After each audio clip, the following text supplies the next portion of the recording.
Good morning, everyone. We're just going to take a moment here and make sure that we can be heard in the Zoom webinar. Yes, we're hearing you well in Zoom. Thank you very much. Terrific. Thank you so much. Chair, we will be ready to begin on time. Damn. Getting old. Need bifocals. You make it dizzy or all right. You ready, Sam?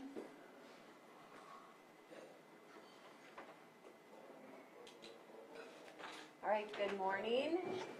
Welcome to the February 28th Board of Supervisors. Oh, I had it. There we go. Welcome to the February 28th Board of Supervisors meeting. We'll call it to order. We have a moment of silence. I have two. Okay. And I have one as well. All right, go ahead. Want to go first? Okay.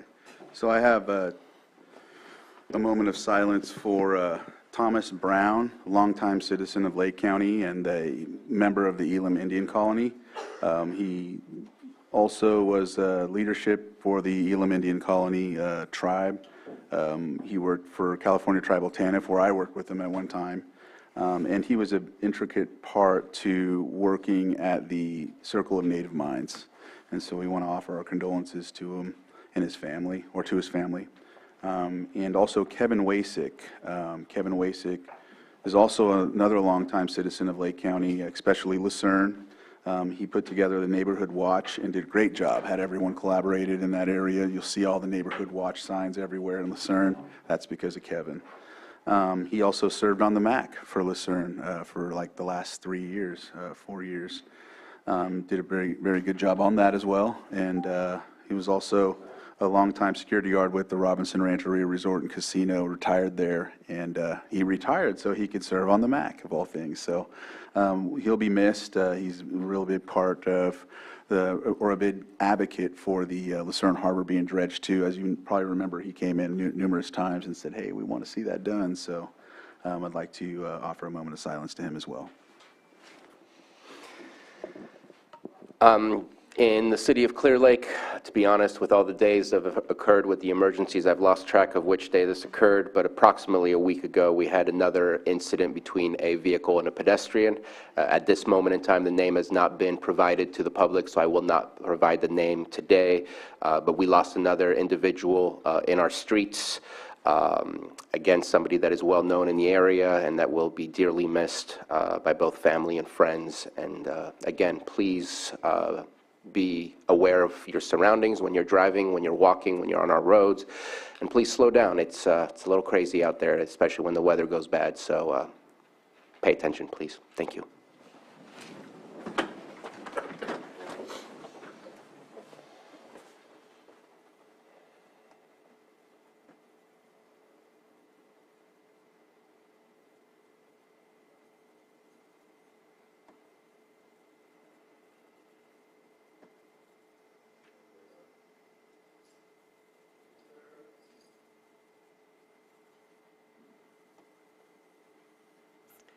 Lloyd, do you want to lead us in the pledge?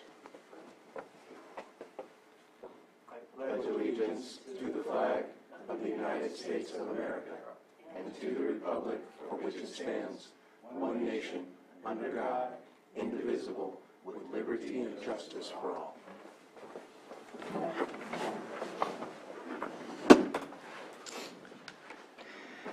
We have an extra item to consider.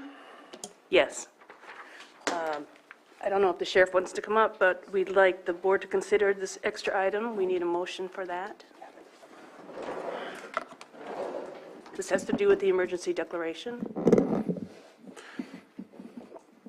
Madam Chair, I'd like to, we're ready for that, right?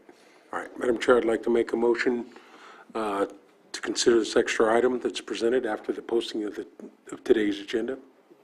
Second. Okay, a motion and a second. All in favor? Aye. Aye. Aye. Motion passes.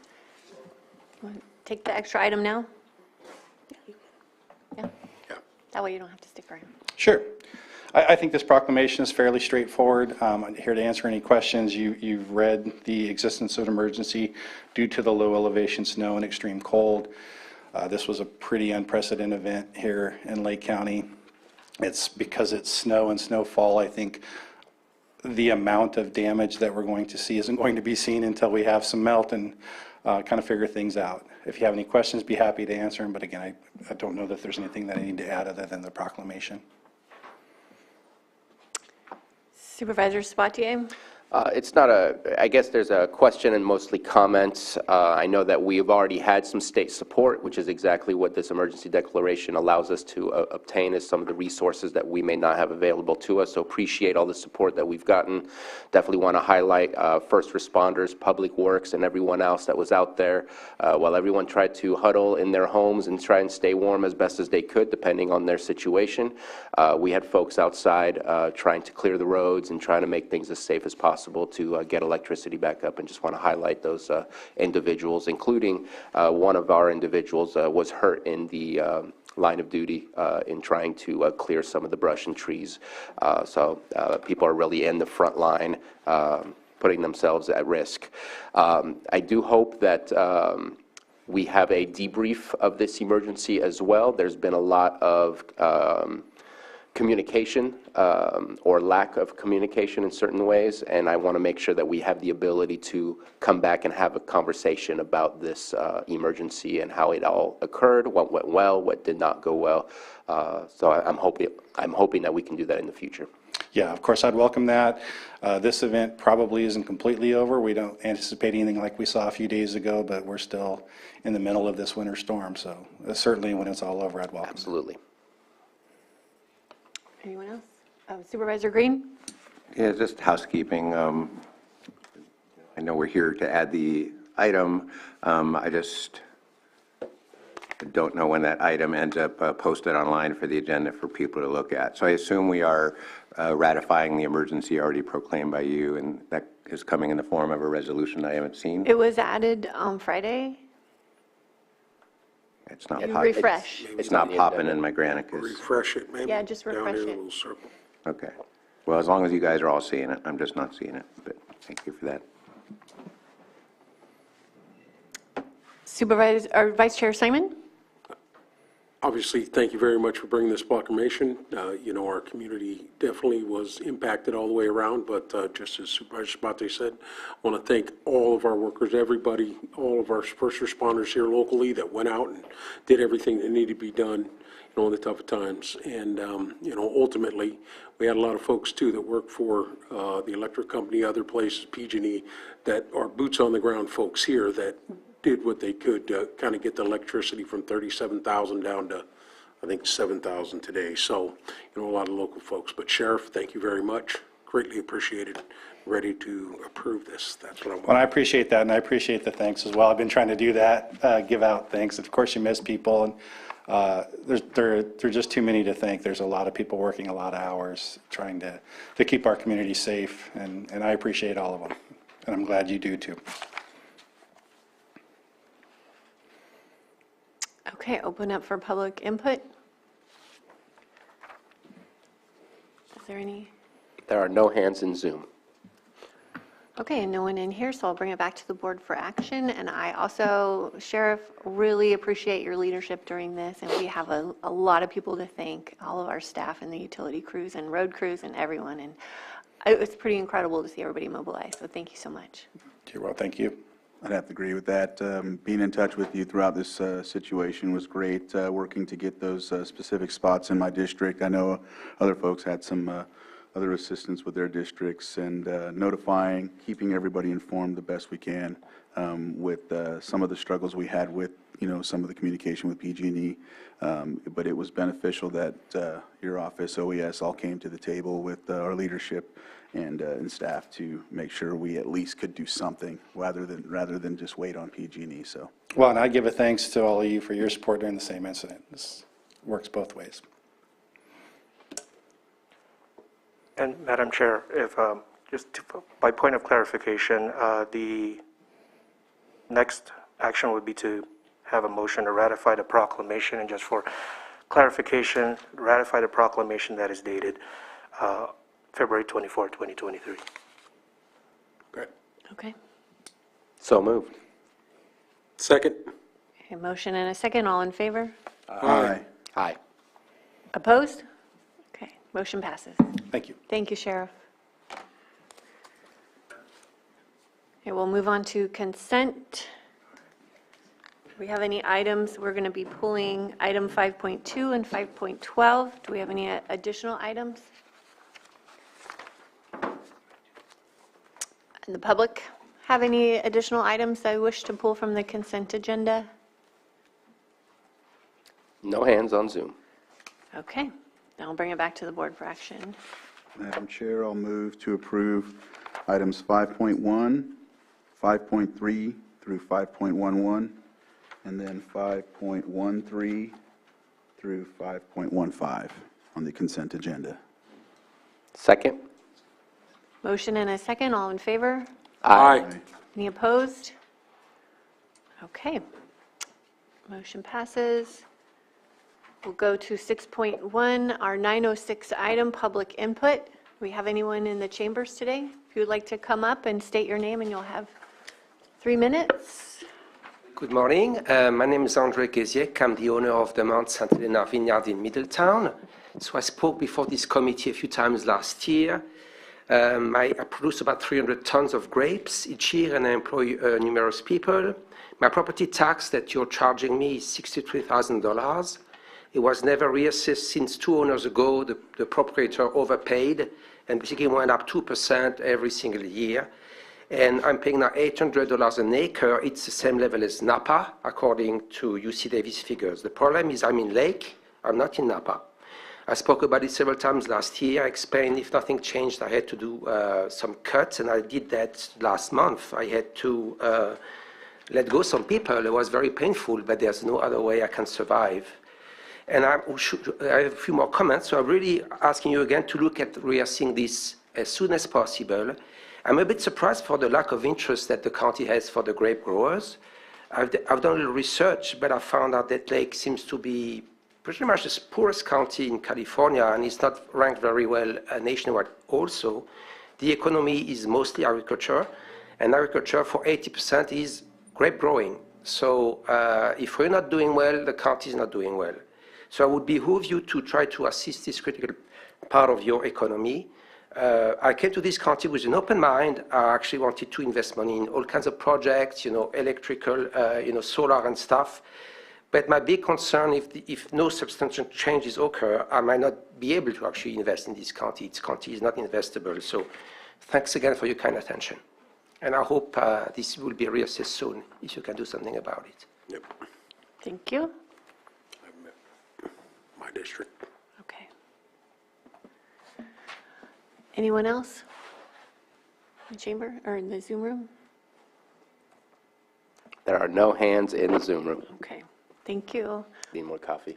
All right, we'll close public input, and we will move on to 6.2, our 910 item, consideration of the December 31st, 2022 report of Lake County Pooled Investment Treasurer Tax Collector, and there they are.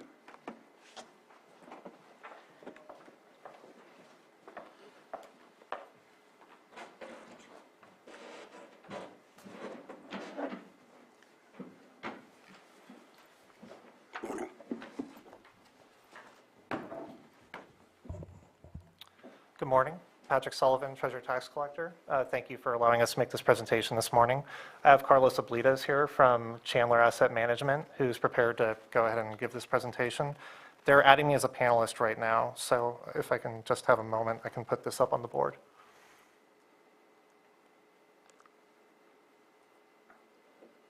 And the panelist upgrade is not working. I'm still in as an audience member. Is it the PDF that's on the attachment that you're looking It to bring is. up? Can I share that for you? Yeah, if you can, if that would be easier. Oh, I think they may have added me here.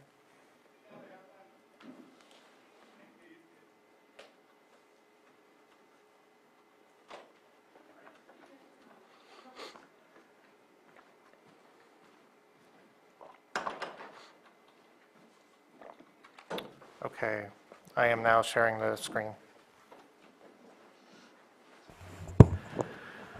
Supervisors, let me update you on the status of the portfolio and the events in the economy that are driving current returns, earnings, and the risks to the portfolio going forward.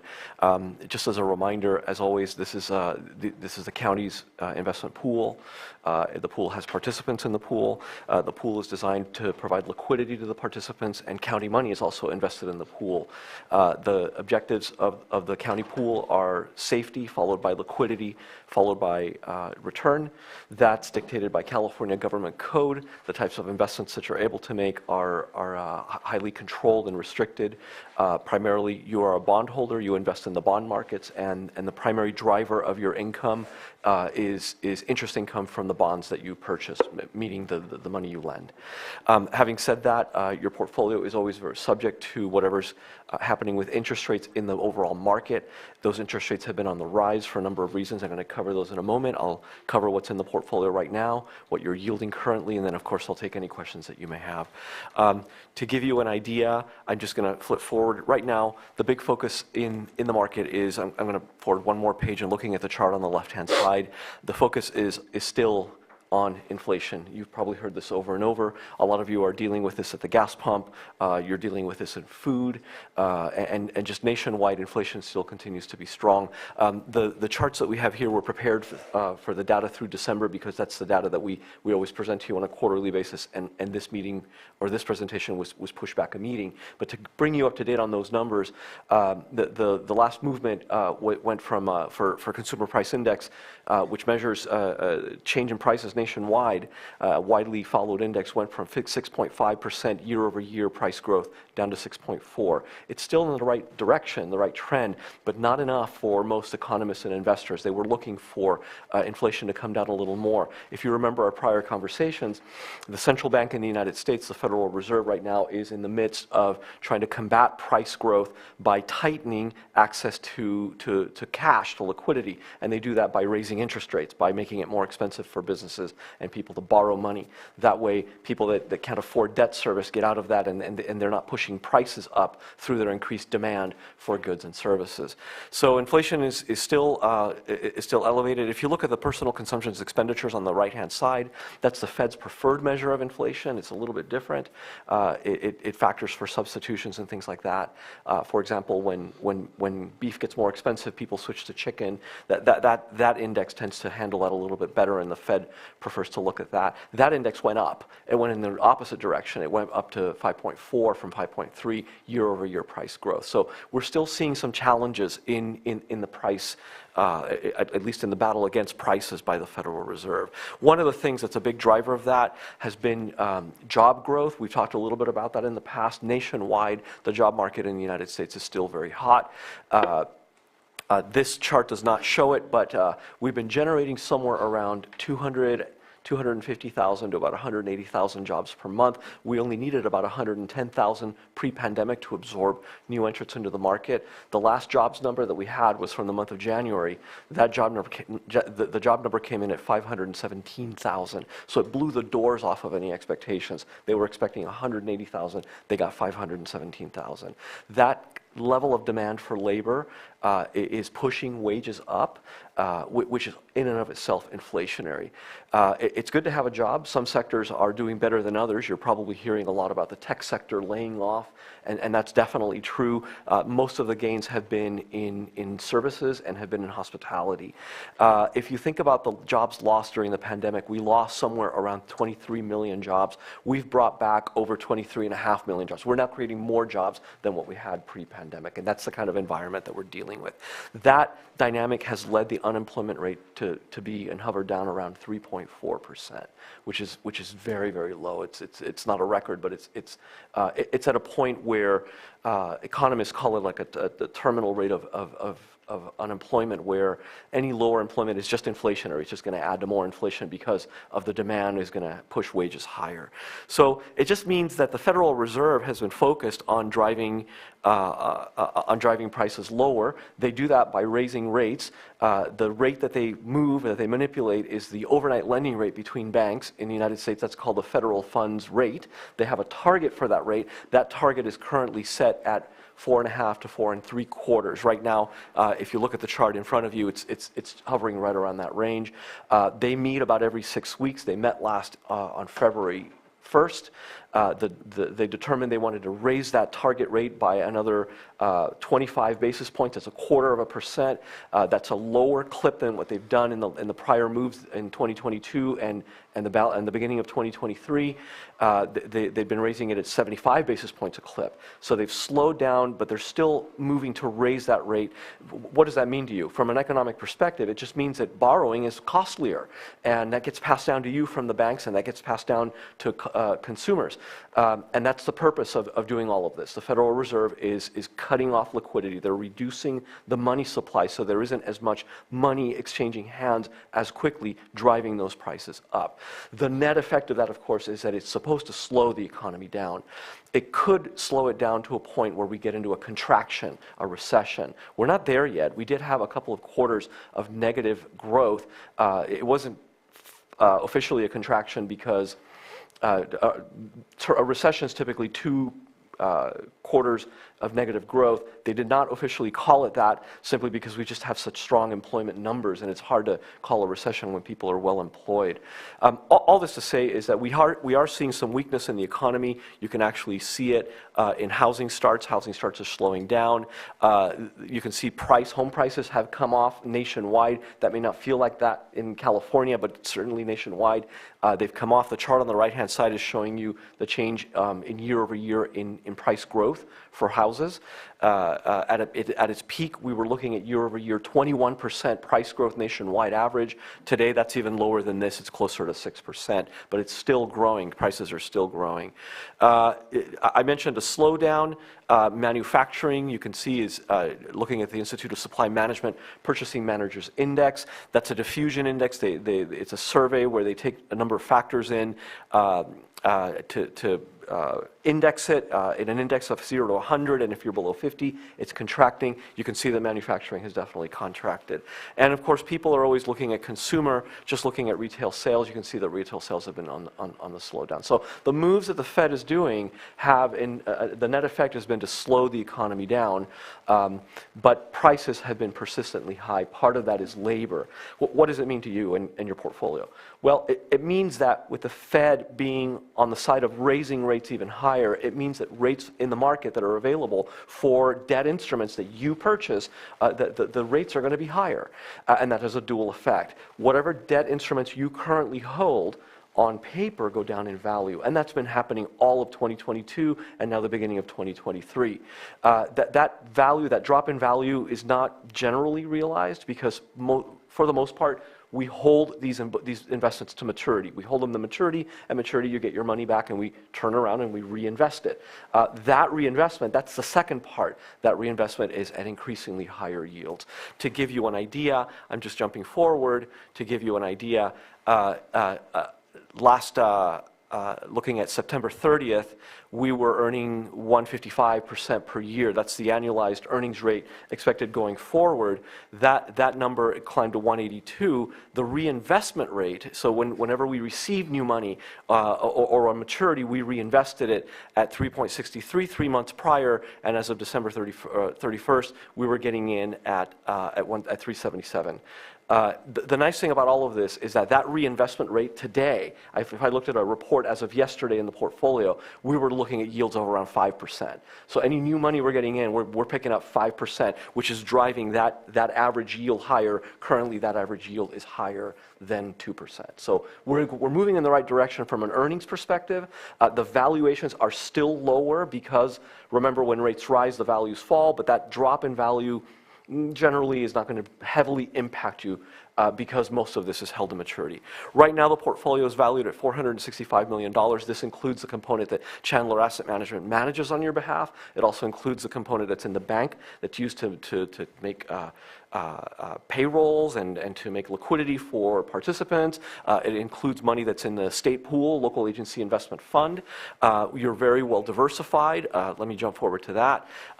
You hold almost every asset class that's allowed to be held by code. There are a few that we don't buy simply because we're just not finding value. But these asset classes are in the portfolio in the proportions that you see because of the analysis that we've done to make sure that we, if we're picking up additional return, we mitigate the risk that's associated with that. You're very well diversified. And then from a maturity perspective, again, this includes not just the assets that we manage on your behalf, but there's considerable liquidity. The green bars are as of December, the gray is as of 3 months prior. You can see that you had it looks like 3 months or less, about 27% of the portfolio was available. This was at a time period in December when the county was collecting property taxes. So you saw a great increase in the shorter component of the portfolio. Subsequent to this, a lot of that money goes out. It gets passed down, sales tax revenues, property tax revenues to the component cities. Your participants take the money, the county uses up money. You're going to repeat all of this in April, again when property taxes are due again, once again in April 10th. And then thus goes the cycle. But again, the key things here are we're trying to manage the risks. The risks right now are that rates continue to go up, and that continues to devalue, and we've mitigated that by mainly holding to maturity. We periodically rebalance. The other risk, of course, is that the economy is, the odds of a contraction are increasing, and that puts pressure on financial systems. It puts pressure on debt issuers. It's more costly for them to issue debt. So this is the time when we moved, we're always high in credit quality. This is a very high credit quality portfolio. So the strength of the issuers that you hold here are very strong, but we always like to move more towards liquidity. And when I say liquidity, I mean sectors that are widely held, that have strong secondary markets, that people will always demand them. That means treasuries and agencies. And you can see those make up the bulk of the portfolio. Treasuries make up almost a third. Agencies make up a little bit, well, almost a fifth of the portfolio. Very liquid, very high credit quality, and very well diversified. Let me stop there and take any questions you may have. Supervisor Sabatier. Thank you for the report. Got a couple of questions. One, just looking at that chart, I'm glad that you brought it back up. So I know the LAIF is the statewide investment pool that we are a part of. What's the difference between that and local government investment pool? Is that our own personal one? Because it says 0.0, so I'm just kind of curious as to what that is and why it's there. There's about $8,000. We don't have enough decimal spots in the chart to capture that one. It's a good, that's an astute observation. So LAIF, L-A-I-F, is the Local Agency Investment Fund, which is the state pool, as you correctly stated. Local government investment pools refers to another investment pool that the county has the ability by law to invest in. It's called California Asset Management Program. It's a joint powers authority that runs a trust which sponsors a pool. That pool is about $6 billion. It primarily holds bond proceeds money. It's administered by another company, but it's officially owned and operated and governed by a joint powers authority made up of local public agency officials just like you. Okay. Thank you for that. My next question is, if you can go to the slide for the maturity years. Yeah, that one. So I guess I need to be reminded. I remember when we worked on the policy, I thought we were aiming for 3 years, and I'm starting to see that there's the 4 to 5 years starting to have some. And now in comparison to my judgment on what needs to happen, I trust your judgment a whole lot more, since we are definitely seeing great benefits from working with you and your agency to invest in the right places. But can you explain the 4 to 5? Is that part of the policy that we did approve? I know we wanted to get there at one point. I did not expect us to be there so quickly. Supervisor Sabatier, and I have to tell you, I'm thrown off because your name cards are switched. Oh, but am I not Sabatier today? And I just happen to know that you are Supervisor Sabatier. Oh, yeah. So thank you for that.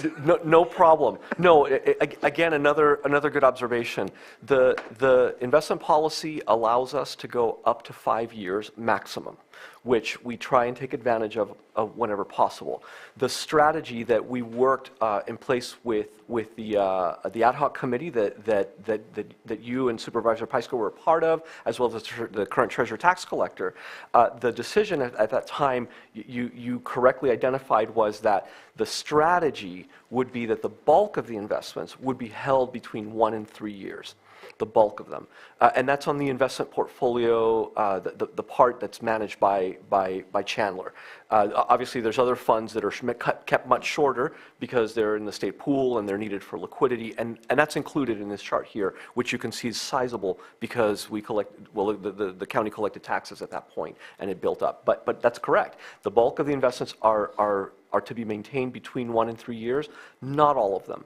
We do look for opportunities beyond 3 years when it makes sense. The average duration of the portfolio, between 1 and 3 years generally, when you look at an index of bonds between 1 and 3 years made up of treasuries and agencies, the average duration tends to be somewhere around 1.7, 1.8 years. So we try and stay, when we build this up in the portfolio, it tries to be somewhere around 1.7, 1.8 years. Sometimes we can maintain that average by maybe picking up a little bit more if we see some value longer. It's interesting that you say that because right now, the yield curve, that's a fancy term, that's the term structure of interest rates. If we looked at interest rates of Treasury securities that are offered at 3 months, 6 months, 2 years, all the way out to the spectrum of maturities. If we looked at what's offered and we charted that, and that's a curve, and you're looking at it on the right-hand side, normally that curve is positively shaped as it was December of 2021, when you can see the bottom line here, it's positively shaped, when rates were much, much lower. If you look at those rates through December, the green line, the curve is inverted. And that's another, again, fancy way of saying that right now, shorter maturity bonds are paying a higher yield than longer, which your next logical question would be, why would we buy that longer bond? Generally, when you see an inverted yield curve like this, it's because investors are expecting a contraction. Since the 1960s, an inverted yield curve like this has a very strong correlation with a contraction following anywhere from 18 to 22 months forward. And so investors will buy up longer bonds expecting that rates will fall. Remember, prices and yields move inverse to one another. So if they're buying up more bonds in longer maturities, they're driving up the price, which pushes the yield down, creating that inversion. And of course, on the left-hand side of that chart, that's driven by what the Fed is doing, which we talked about. They've been raising rates. The yield, the market is not keeping up with what the Fed is doing. So why am I telling you this? I'm telling you this because if it's expected that there might be a contraction, and the numbers are showing us that. And if that happens, eventually, the Federal Reserve will have to start doing the opposite of what they're doing now, lowering rates. And if you have longer maturity bonds where you pick up some sort of yield, you hang on to that yield much longer. You're not, if you keep it much shorter, right now, logically, you might want to buy shorter maturities because they pay more. Those shorter maturities will mature much faster, and if yields come down because of a contraction, those investors are forced to reinvest at lower yields. So this is why we diversify these maturities just like we diversify the sectors, and that this is why we have investments that go out, some of them out near the 5-year range. No, I appreciate the explanation. I know that the longer the term, the more risk, but also the more potential. It kind of goes both ways, but the explanation of the timelines of what's historically been seen and the fact that there are forces that can change what the outcome of the economy is, that those actions will be taken, that makes sense to me.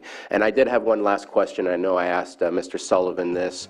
Obviously, the most important part for all of us is not just where is our money, but what are we benefiting from this? And you've already shown the yields, but I know that we get quarterly interest that comes in. That interest goes to not just Lake County, it goes to our schools, and it goes to our fire districts. I'm not looking for that separation, that level of detail, but just to kind of understand how we've been doing as far as the interest that we've received from placing these funds in the appropriate locations. Yes, I was aware of your request, Supervisor Sabatier, and I did prepare this chart just to try to outline that. This is the last 2 calendar years of the quarterly interest that was earned. So I hope, is that visible up on the screen? Okay.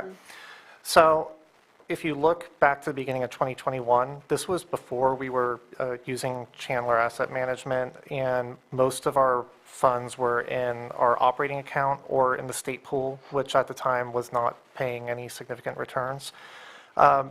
as you'll note, as we got closer to the end of 2021, in that fall, we engaged with Chandler and we began to enter the market. So you'll see these returns start to climb. By that March figure, we were fully engaged with the market. And Carlos, I don't know if you want to jump in more with an explanation. Absolutely. There are a couple of reasons why you see this spike in investment earnings, two that I would attribute.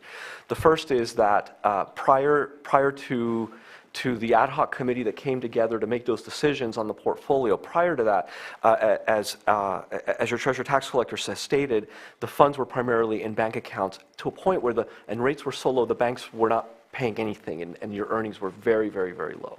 Two things happened. You engaged into the markets where you started purchasing interest-bearing securities with higher yields, and that bode well for the portfolio. It did well. You started seeing the earnings pick up. The second thing that happened is what we were looking at prior is that through the course of 2022 and the Federal Reserve's moves to raise interest rates have moved interest rates in the markets higher and higher and higher because of to slow inflation down, all the reasons that we just spoke about.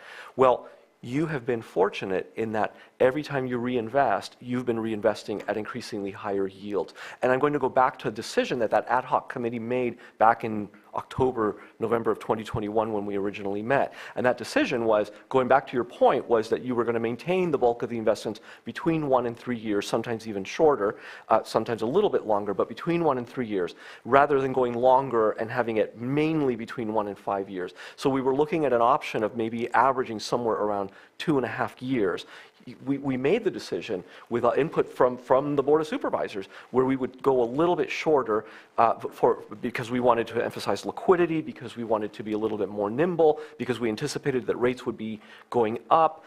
So doing that move, rather than averaging 2.5 years, you're averaging 1.7 years or so, you're able to reinvest faster. It means that on the whole, on average, the portfolio is turning over faster right now, maturing faster. There's shorter maturities which come due faster, and that faster is bringing more cash available, which you in turn have been reinvesting in increasingly higher yields in the markets, and that's why you're seeing this hockey stick. So that decision, this is proving that decision to be a wise decision. It was a good decision, and it was made in a very timely manner. And I have one last final question. I know there was supposed to be a slow ramp up of Chandler Assets investing our funds or our investment pool, seeing that there's kind of not a flat line, but kind of a flatter line at the top from September to December. Does that mean that we've reached that 100% that you're investing, or have you reached that capacity that you're looking to get to, or are you still ramping? So we're not ramping in terms of how we're structuring the investments. We're at where we want to be. So the structure, so meaning the pie charts that you saw, the proportions in the different sectors, the bar charts where you saw the different maturities, the structure of all of that is exactly where we want it to be at this point. We're not ramping up. Because we've been working for you for a little bit over a year, and we're already there from a strategy perspective. I think the reason you're seeing that, and this is a discussion that your new treasurer tax collector and I have been having, is the way that the accounting was being done. There's something to do, we're getting into accounting terms here, there's something to do with the way the premiums and discounts on the bonds are being handled, and we're working right now on a way to better handle them, and that's just the way that the data is showing through.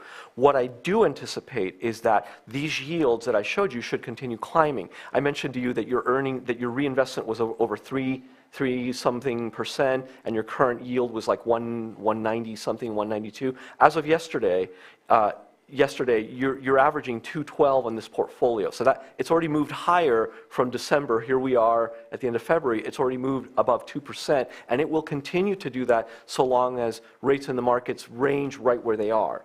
And then your reinvestment, which was something around 3.5 or something, well, that's today, as of yesterday, it was 505. So if I'm picking up new investments on average at 505, I'm going to move the average that I have higher and higher every day.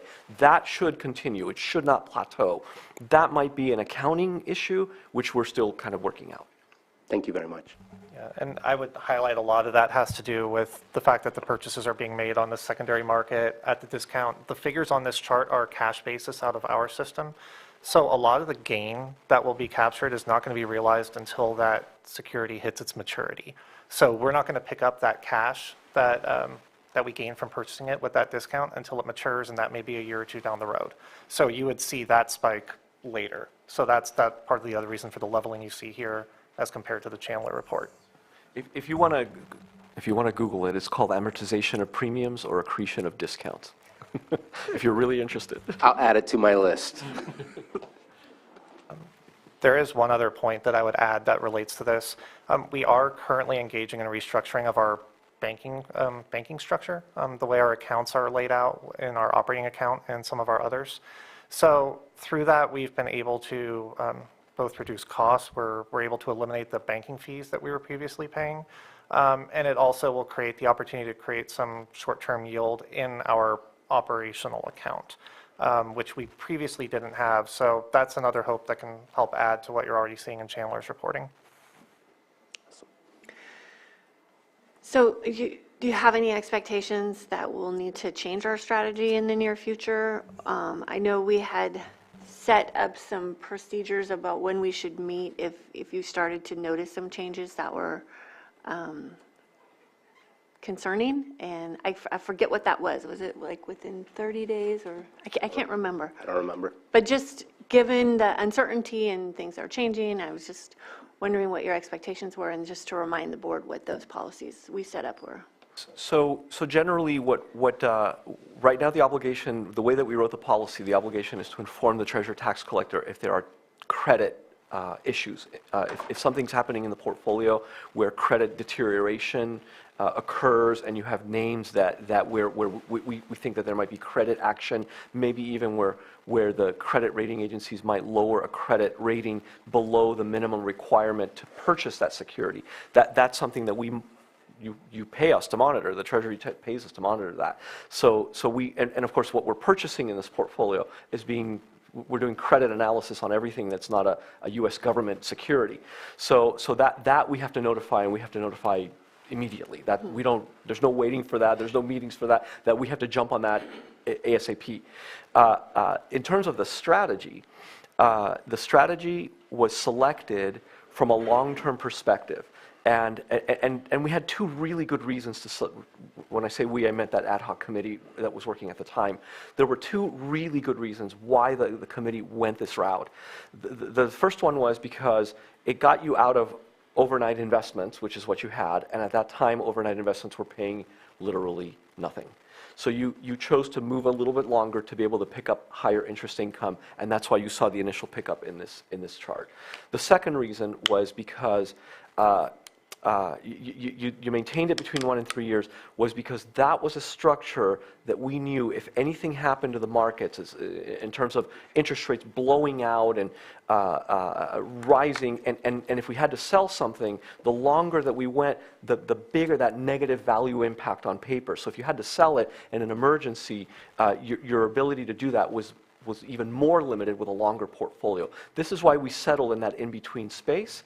It's also a structure where if we literally did nothing but just sit and wait, we do periodically sell before maturity to rebalance, to diversify, to pick up higher credit quality. Sometimes we may sell at a slight loss to pick up a higher yielding security that pays us back for that loss and leaves us with more money than had we just done nothing. So we do that all the time, but the idea here was that if we, in an emergency, if we just sat and waited for the maturities to come in, this structure was giving us many maturities to allow us to do that. I don't anticipate this strategy to change even in this environment, because this is a very strong liquidity position, and the credit quality is very strong, and everything complies with the policy, and everything complies with code, and you're very well diversified at this point. The only thing that would change, with most treasuries, not a ton of them go longer than this, to perhaps a 1 to 5 year where they average 2.5 years. If anything, it would be during a dire emergency where maybe we wanted to shorten the duration even more, maybe give up a little bit of yield because there were emergency needs and we needed liquidity faster. And we're not at that point right now. We're not at that point. But of course, we monitor the economy and we monitor the markets to give you a heads up to think about what we're seeing.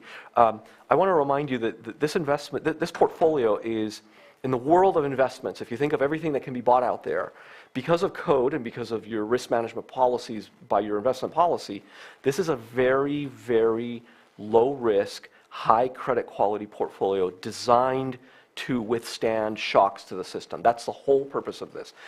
When compared to other investments, it's a very low-risk portfolio, and that's because code requires safety first, followed by liquidity, meaning having the money available when you need it, then followed by return. You just happen to be doing it at a time when returns have been the best in about 15 years. Great, thank you. Supervisor Green? Yeah, thank you. I'm going to reference page 31 and then page 27 of the slide deck. And it's the peculiar creature of what's called a Yankee CD in here. So on page 31, I'm seeing we took dispositions totaling $34 million through assorted Yankee CDs. And then on page 27, I guess what we call this particular creature is a negotiable CD, and our current holdings are closer to $5 million. So that $125 million disposition kind of raised my eyebrows, but can you just give a real quick overview of the peculiar creature that is a Yankee CD? It appears to allow investments in banks that are not totally American funded. So the size of the dispositions and then our current stake in negotiable CDs. Can you just give an overview of that? Absolutely. Those particular dispositions, I believe we inherited. Yes, I believe the position you're referencing on page 31, the Standard Chartered Bank of New York Yankee CD, that was purchased before Chandler began managing our portfolio. We did examine it, and we made a determination not to take any action with it, to hold it until maturity, but it doesn't follow the standard practices that we would employ now in terms of selection. And if I may elaborate on that, that's specific to that Standard Chartered Bank. That one was inherited. The Svenska Handelsbanken and the Toronto Dominion, I believe, those might have been inherited as well. I'm not sure about that. We do buy negotiable CDs on behalf of the county. If you think of a certificate of deposit at a bank, it's simply a deposit where you put it in for 6, 9, 12 months or whatever, 2 years. They give you a rate. You really can't get your money out without a penalty. This works similarly, except that you, rather than taking a penalty if you wanted to get out of it, there are buyers. There are a large pool of buyers that are standing by, ready to buy it. They're in very high demand. They're mainly purchased by money market mutual funds, which are very low-risk investments, places where people park cash. So in terms of Yankee CDs, to answer your specific question, a Yankee CD is a CD that's issued by a foreign bank which has operations here in the United States. About 95% of that market, they're issued by their U.S. subsidiaries. And the reason that California government code allows you to purchase them is because when they do that, they're just like an American bank. They are overseen by the Office of the Controller of the Currency. They have to follow U.S. banking laws, and they have to be capitalized to a certain degree to be able to operate. So for that reason, and on top of that, we're not just buying any Yankee CD. We're buying Yankee CDs, which are very high credit quality. There's two things I'll say about that. During the downturn, the great financial crisis in 2008, 2009, these tended to do quite well because they weren't as tainted by the mortgage market that tainted American banks during that time. The second thing I'll say is that what's nice about these, especially with the longer ones, when they get longer, they resemble a corporate bond, say from Apple or Microsoft. What happens is, or from Bank of America or Wells Fargo, what happens is if there is a default, if somehow, the worst thing happens, a CD holder, a negotiable CD holder actually gets to stand in line in front of the corporate bondholders because the Office of the Controller of the Currency treats this not as a bond, but as a deposit. So that's why we like them. They're very high credit quality.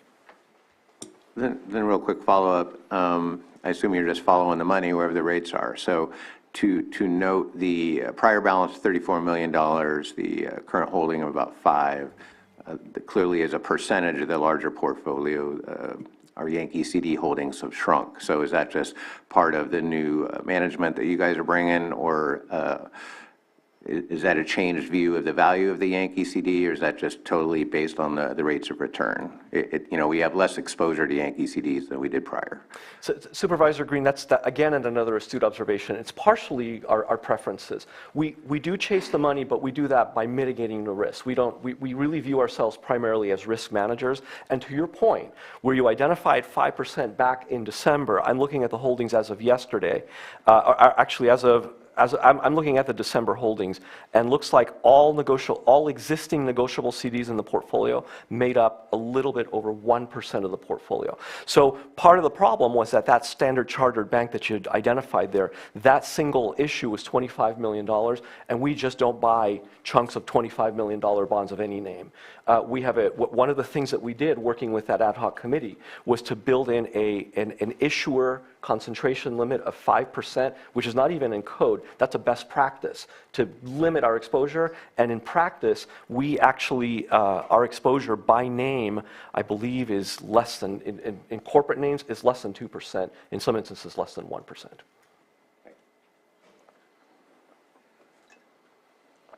Anyone else? No? Anyone from the public? There are no hands in Zoom. Really appreciate your presentation. I can't believe the progress that we've made with both of you being so engaged in this portfolio. So thank you so much. We're in really good hands, and I'm really glad that we did that work a year ago. It's incredible. We thank your board for your support in this. The ROI is pretty good. Nice.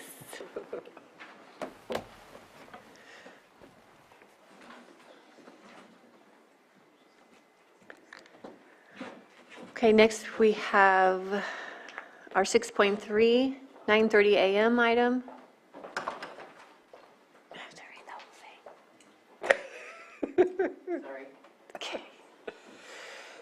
Consideration of draft ordinance amending Chapter 5 of the Lake County Code and adopting by reference the 2022 California Building Standards Code, known as the California Code of Regulations, Title 24, Parts 1 through 6, 8 through 12, incorporating the 2022 edition of the California Administrative Code, Title 24, Part 1, the 2022 edition of the California Building Code, Title 24, Part 2, the 2022 edition of the California Residential Code, Title 24, Part 2.5, the 2022 edition of the California Electrical Code, Title 24, Part 3 of the 2022 edition of the California Mechanical Code, Title 24, Part 4, the 2022 edition of the California Plumbing Code, Title 24, Part 5, the 2022 edition of the California Energy Code, Title 24, Part 6, the 2022 edition of the California Historical Building Code, Title 24, Part 8, the 2022 edition of the California Fire Code, Title 24, Part 9,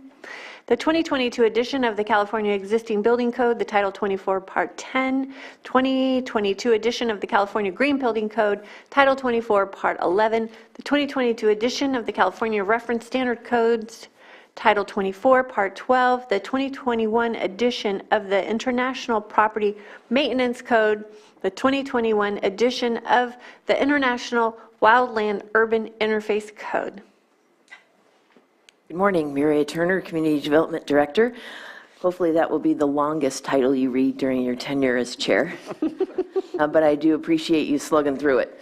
So every few years, the state updates codes that are relative to our building and safety. And so this ordinance that you have before you today brings us into compliance with the existing updates. We have a couple highlights to point out to you because we did make a change that's not our normal one, bringing in property maintenance updates. And so I have our chief building official, Bill Collins, and our code enforcement manager, Marcus Beltramo, here to give you the highlights. So for Bill Collins, chief building official, so what I did was most of the work I did we did a little bit of amendment stuff in the International Fire Code. It is all the same stuff that was in there previously. When I started going over the current code, it looked like it hadn't been updated since 2010. So I put it in the right spots. It's mostly all just clerical stuff, putting it in the right area of the code. Most of the things have changed in chapters by about 30 chapters, so I just moved it into the right section. The only other thing that I amended was the California Green Building Code. I added a new section that is light fixtures must direct downward and not allow light to escape in an upward direction. This is just to be more in line with the Dark sky. with the Night Sky Initiative. We get a lot of complaints coming in about a project that we had with a bunch of Well, it was compliant with the existing code where it's hooded and shielded. It still allowed light to come out of the top, and is not what we were looking for, so that was the only amendment that I've added. I believe Marcus has updated some administrative stuff on the International Property Maintenance Code. So just to give a little quick background, the International Property Maintenance Code, building enforces new construction, code enforcement enforces maintenance and upkeep. So the International Property Maintenance Code is a tool that we use and is a tool that has a lot of value. There was only one section, we adopted the code as whole. The code in the past had a lot of amendments or modifications to it. Based on the review I did with Bill, we believe the code is satisfactory to meet the issues and the conditions of this county. The one issue that we inserted some information is regarding to exterior property areas, weeds, premises and exterior properties. This goes to weeds and plant growth, and basically the jurisdiction having authority can insert a height. And so we chose 4 inches for weeds and plant growth. This does not include cultivated flowers or gardens. We feel that's sufficient. We didn't have that in our ability, so when grass grew to a certain height that didn't meet hazardous vegetation, we didn't really have a tool to address that. We figure this covers that gap, or closes that gap. Great. So staff does recommend that after your public hearing, that you approve the ordinance to be read in title only and advance it to the next meeting for adoption. Thank you. Supervisor Green? Yeah, real quick question on pages 13 and 14 of the revised ordinance. On page 13, there's a definition for agricultural building. I'm aware that there's been some discussion about ag-exempt buildings with our cannabis task force, and just want to make sure, and the word horticultural in that definition kind of stood out as opposed to agricultural. So I'm wondering if that definition is intended to just comply completely with the IPMC, and if it aligns with our definitions of ag buildings or ag-exempt buildings elsewhere in our code. And on page 14, it just looks like our accessory structure shrunk from 200 to 120 square feet. So again, is that to comport with state law, and does that meet with other requirements in our current zoning ordinance? I can speak to both of those. The agricultural buildings, we took that definition straight out of the California Building Code. And we're not saying that that is necessarily an ag-exempt building, because we have some other requirements. You have to have I believe it's got to have 10-acre parcel, and there's some other requirements in the county code. But we just, basically, we wanted to have the same concurrent definition with the California codes, is what the ag building is. As far as the reduction from 200 square feet to 120, I don't know who put that in there, but as far as I've been doing this, it's always been 120 square feet per the California codes. And the California Health and Safety Code says that you can amend the code, but you can only amend it to be more restrictive. So we can say we want it to be a permit is required if it's 100 square feet or more, but I don't think we can ever say that we don't need a permit if it's over the 120 square feet. So basically, I was just putting that back to where it's supposed to be. Anybody else? Anyone from the public? Anyone in Zoom? No one in Zoom. Okay, I'll bring it back to the board. Just a quick comment. Go ahead.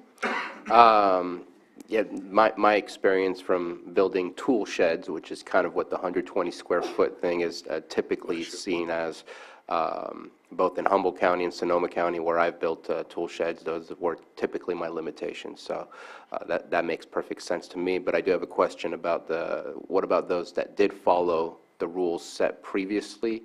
How does that get handled for ones that you didn't have a permit for, therefore you don't know about, but then you come to let's say code enforcement goes on the property?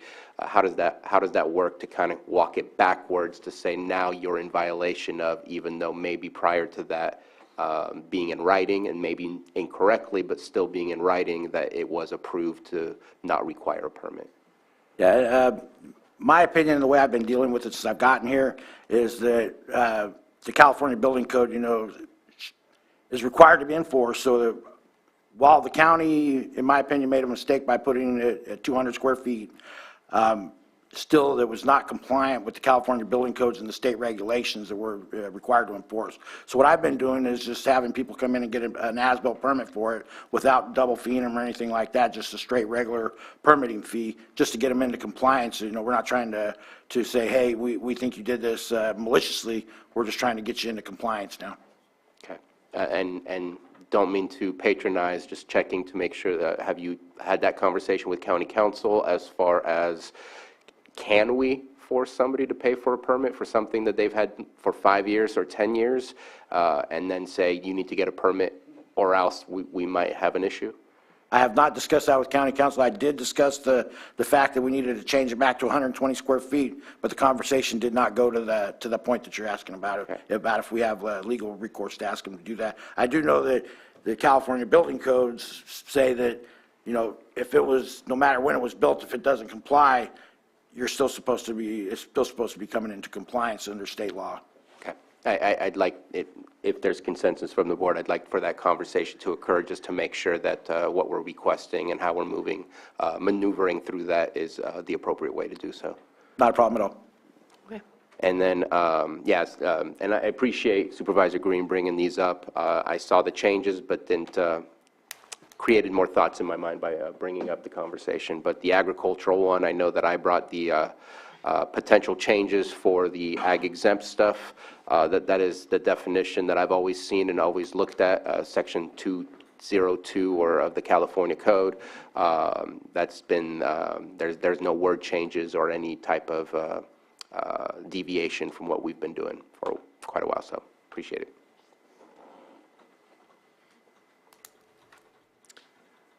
Action? And if I may, I know I saw Chair Pyska say yes to my request to meet with, I just want to make sure there's at least 3 or none. Yeah, you had consensus. Okay. I nodded, yes. Okay. And then, Madam Chair? Madam Chair, if I may, so just as a suggestion, your board may have 2 motions for this item. First motion is to waive reading of the ordinance and to have it read in title only. And the clerk shall read the title following. And we can do that first, then I'll get into the second motion. So moved. Second. Motion and a second, all in favor? Aye. Opposed? Motion passes. All right. An ordinance amending Chapter 5 of the Lake County Code and adopting by reference the 2022 California Building Standards Code known as the California Code of Regulations, Title 24, Parts 1 through 6, 8 through 12, incorporating the 2022 edition of the California Administrative Code, Title 24, Part 1, the 2022 edition of the California Building Code, Title 24, Part 2, the 2022 edition of the California Residential Code, Title 24, Part 2.5, the 2022 edition of the California Electrical Code, Title 24, Part 3, the 2022 edition of the California Mechanical Code, Title 24, Part 4, the 2022 edition of the California Plumbing Code, Title 24, Part 5, the 2022 edition of the California Energy Code, Title 24, Part 6, the 2022 edition of the California Historical Building Code, Title 24, Part 8, the 2022 edition of the California Fire Code, Title 24, Part 9, the 2022 edition of the California Existing Building Code, Title 24, Part 10, the 2022 edition of the California Green Building Code, Title 24, Part 11, the 2022 edition of the California Reference Standards Code, Title 24, Part 12, the 2021 edition of the International Property Maintenance Code, the 2021 edition of the International Wildland Urban Interface Code. And I believe the next motion is to continue the second reading to the next available agenda. Yes, which would be March 7, 2023. So moved. Second. All in favor? Aye. Opposed? Motion passes. Thank you. Now that's a soundbite right there.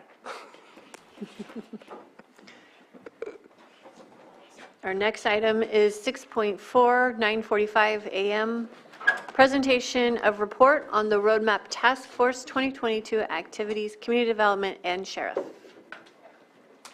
Thank you, Mireya Turner, Community Development Director. We are excited to bring this update to the board.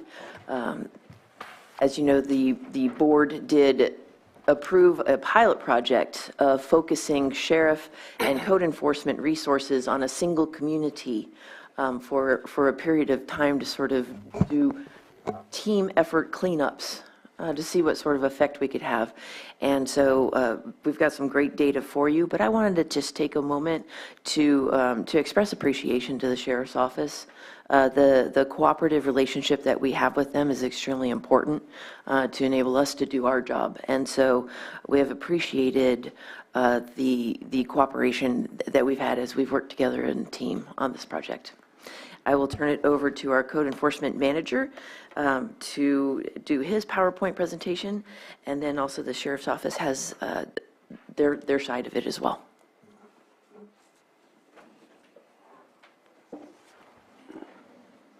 Yeah, I got it. I'm sorry. Yes.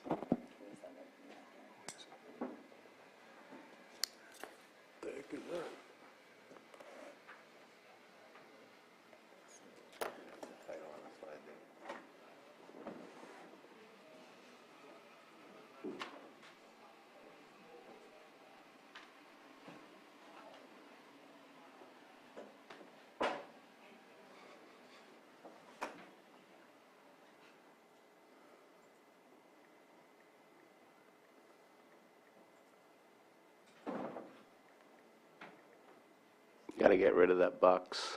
Oh, sorry about that. Didn't see that. While they're setting that up, I'd like to return my thanks to your organization as well for the cooperation. I'm obviously new, but Rich and I have talked about this quite a bit, Lieutenant Ward, and I appreciate the coordination and communication from your office as well.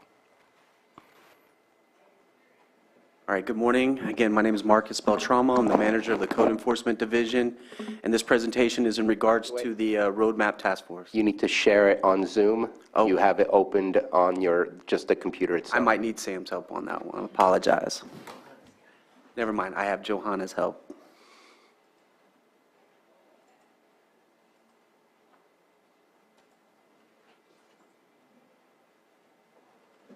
All right. So the Roadmap Task Force is a community revitalization pilot project. Again, it is a pilot program. We do hope that we have successes so that we can continue this program and go through each township as it was designed. On May 4th, 2021, the Board of Supervisors approved the formation of the Roadmap Task Force. Just a brief history here. August 31st, 2021. The Board of Supervisors approved a Roadmap Task Force project for a community-driven revitalization pilot program in the Clear Lake Oaks area. If you can see on the right, the areas highlighted in the yellow coloration, that is the Roadmap Task Force area. That is where we concentrate and we focus our attention. On April 26th, the Board of Supervisors find the draft of Clear Lake Oaks Community-Driven Revitalization Action Plan is appropriate, and they directed county staff to move forward and to beautify and promote safety within the Clear Lake Oaks community. These are our statistics. These statistics were provided as of December 1st, 2022, so it's not current as to up to date. I'll provide some additional information, but in that period up to December 1st, 2022, we opened up 211 cases, we closed 121 cases, we issued 68 notices. Currently, at that time, we were working on 22 cases. We had 3 abatements in process, and there was 1 demolition that was conducted that was voluntary. The cases include both properties and vehicles. So these are our highlights, and this is what we're hoping to demonstrate as we further continue on with this program. So this is one of our early successes here. As you can see, the property on the left is in a drastic state of disrepair. We got with the property owners, and they took the steps to repair the steps, paint the front house, and so this is the goal and the aim of this pilot program here. Here's another instance where we took a property that was in not a very good state, a state of disrepair, garbage all over the place, and the property owner, working with the property owner, he took the initiative, and now, as of September, this was the condition of this property here. Again, another property. This one sits right on the highway. Again, the highway is where we focus. That's our top priority area. We want to beautify the highway as everybody drives up and down through our county. We want to make sure that they get they see the beauty of our county.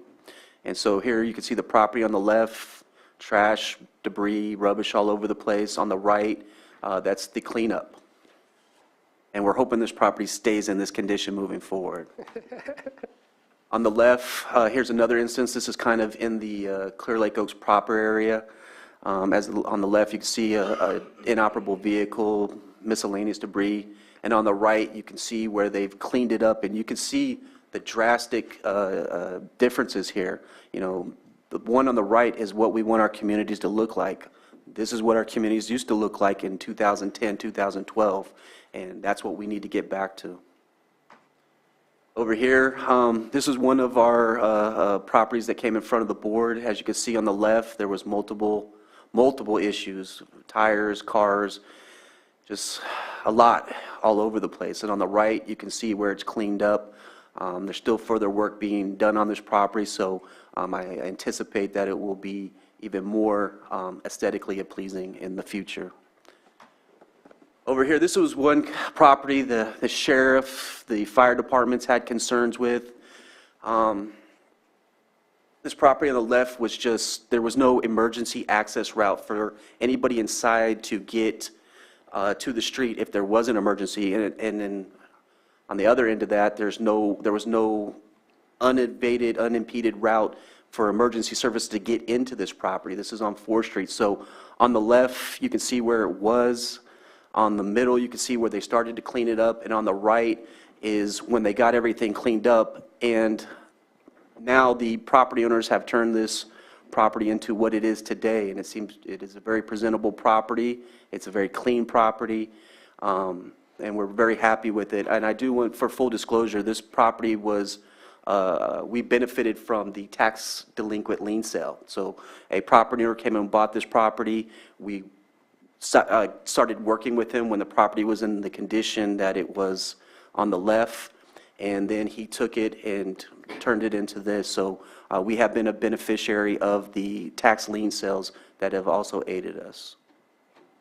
At this time, that kind of concludes my presentation.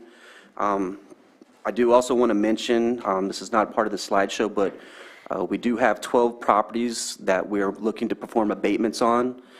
Initially, the first step in the process is to be facilitative, to work to gain voluntary compliance. I think we've exhausted a lot of those options, and now we're at the point where we have to start moving forward and abating some of these properties to obtain compliance to get to where we want to get to. 25 administrative citations have also been issued, and we are reaping the gains of that as well. As soon as someone gets a citation, recently a guy got a $6,000 citation. He came in immediately to correct those violations. So we are finding the benefits, and we are utilizing that tool.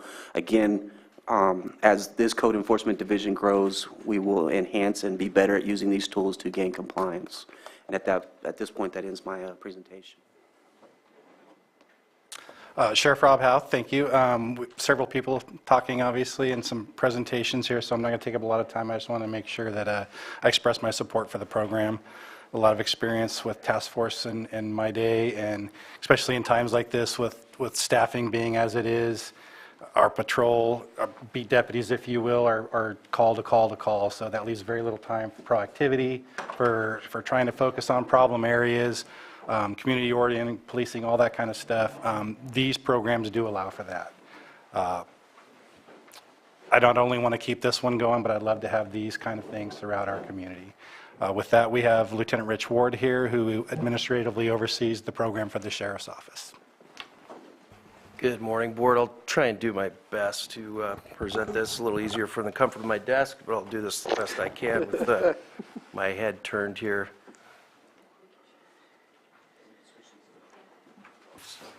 Have to eject it? Or? I think you got to take the keyboard with you. You get the mouse. Is that going to mess you up, John?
Again, good morning, Board. This is the Sheriff's Office statistics for the calendar year of 2022. To date, as of 2022, we had 189 criminal investigations, 94 arrests. We had 200 nuisance properties that were identified and either turned over to code enforcement, and 52 search warrants were served. Our seizure totals are as follows. Some of the big outliers that we had were significant in the amount of, and the seizures of methamphetamine, fentanyl, and a large sum of ketamine that was located in a search warrant, and 44 firearms. Some more of our seizure totals as far as asset forfeiture.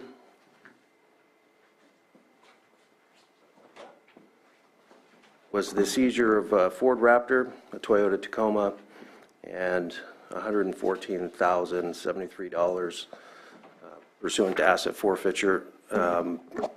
Recently, this month, we actually seized another Dodge Ram pickup that was worth an estimated Kelley Blue Book value of about $65,000.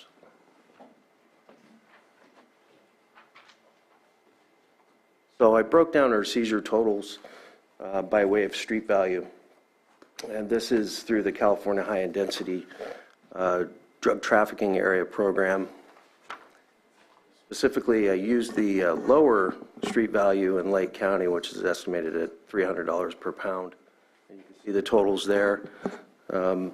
Still have information that when this processed marijuana is sold illegally out of state, it could be sold to upwards of $1,000 to $1,500 a pound, which would be approximately $16.6 million. So it's still clearly a profitable industry.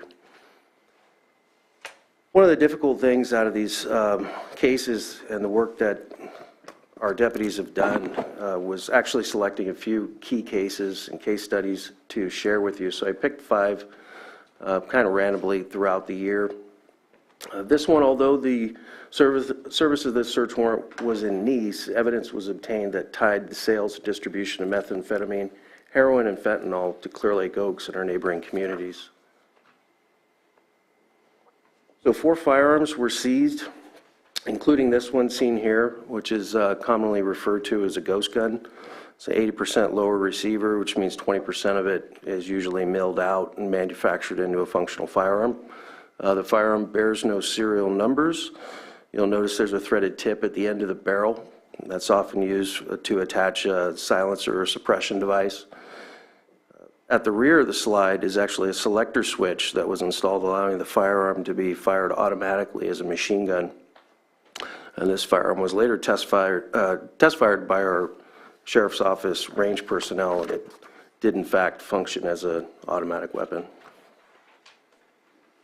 With that ghost gun, there was inserted a 33-round loaded magazine, and that was, again, located in that ghost gun previously seen. You have a video here that where we function fired this firearm. Hopefully it will play for me.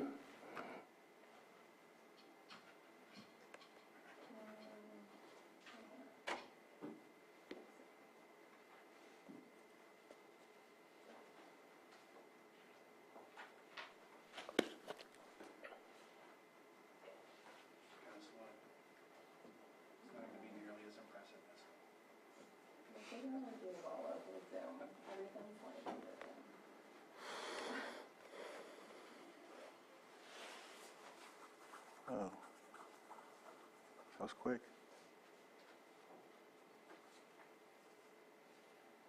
Definitely see the shells flying. Well, we tried. It fired the 33-round magazine in about a second, maybe a little bit under, over, give or take. And all in all, these were the total seizures from that case study. It was 5 firearms, approximately 3 pounds of methamphetamine, ½ pound of fentanyl, 1 ounce of heroin, 24 pounds processed marijuana, and $2,570 in cash.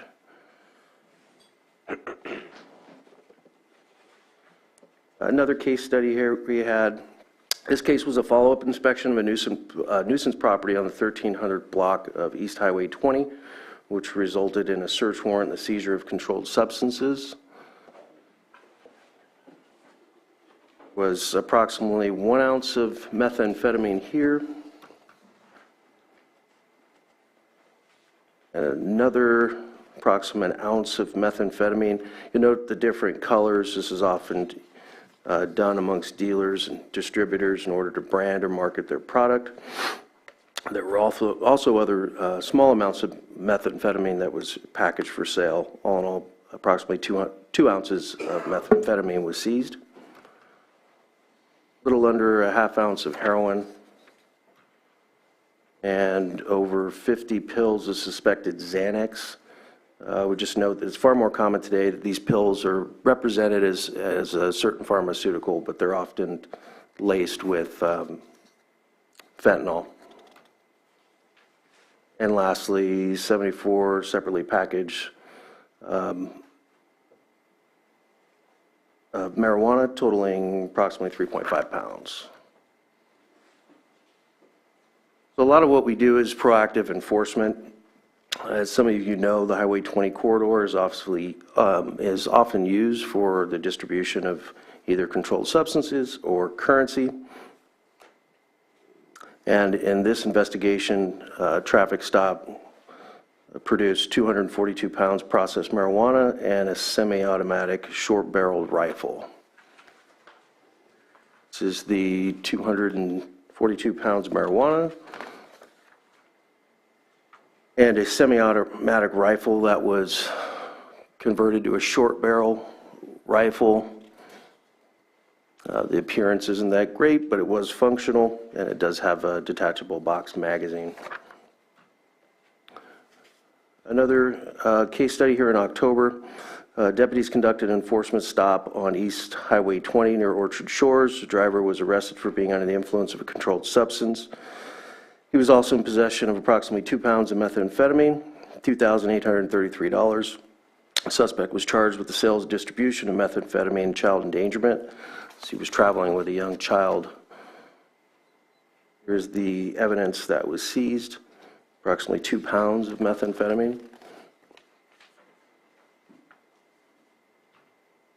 And our last case study here, this was after a lengthy investigation. Roadmap Task Force deputies authored a search warrant in the 1000th block of Pingree Road.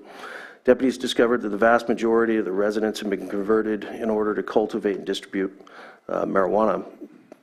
Deputies identified unpermitted wiring, environmental crimes associated with the cultivation of marijuana, as well as illegal dumping.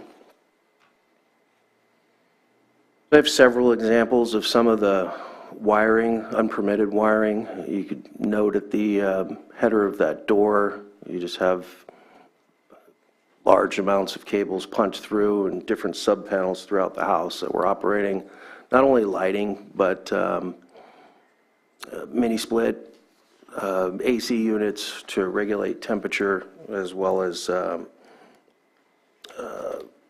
carbon filters and a number of fans.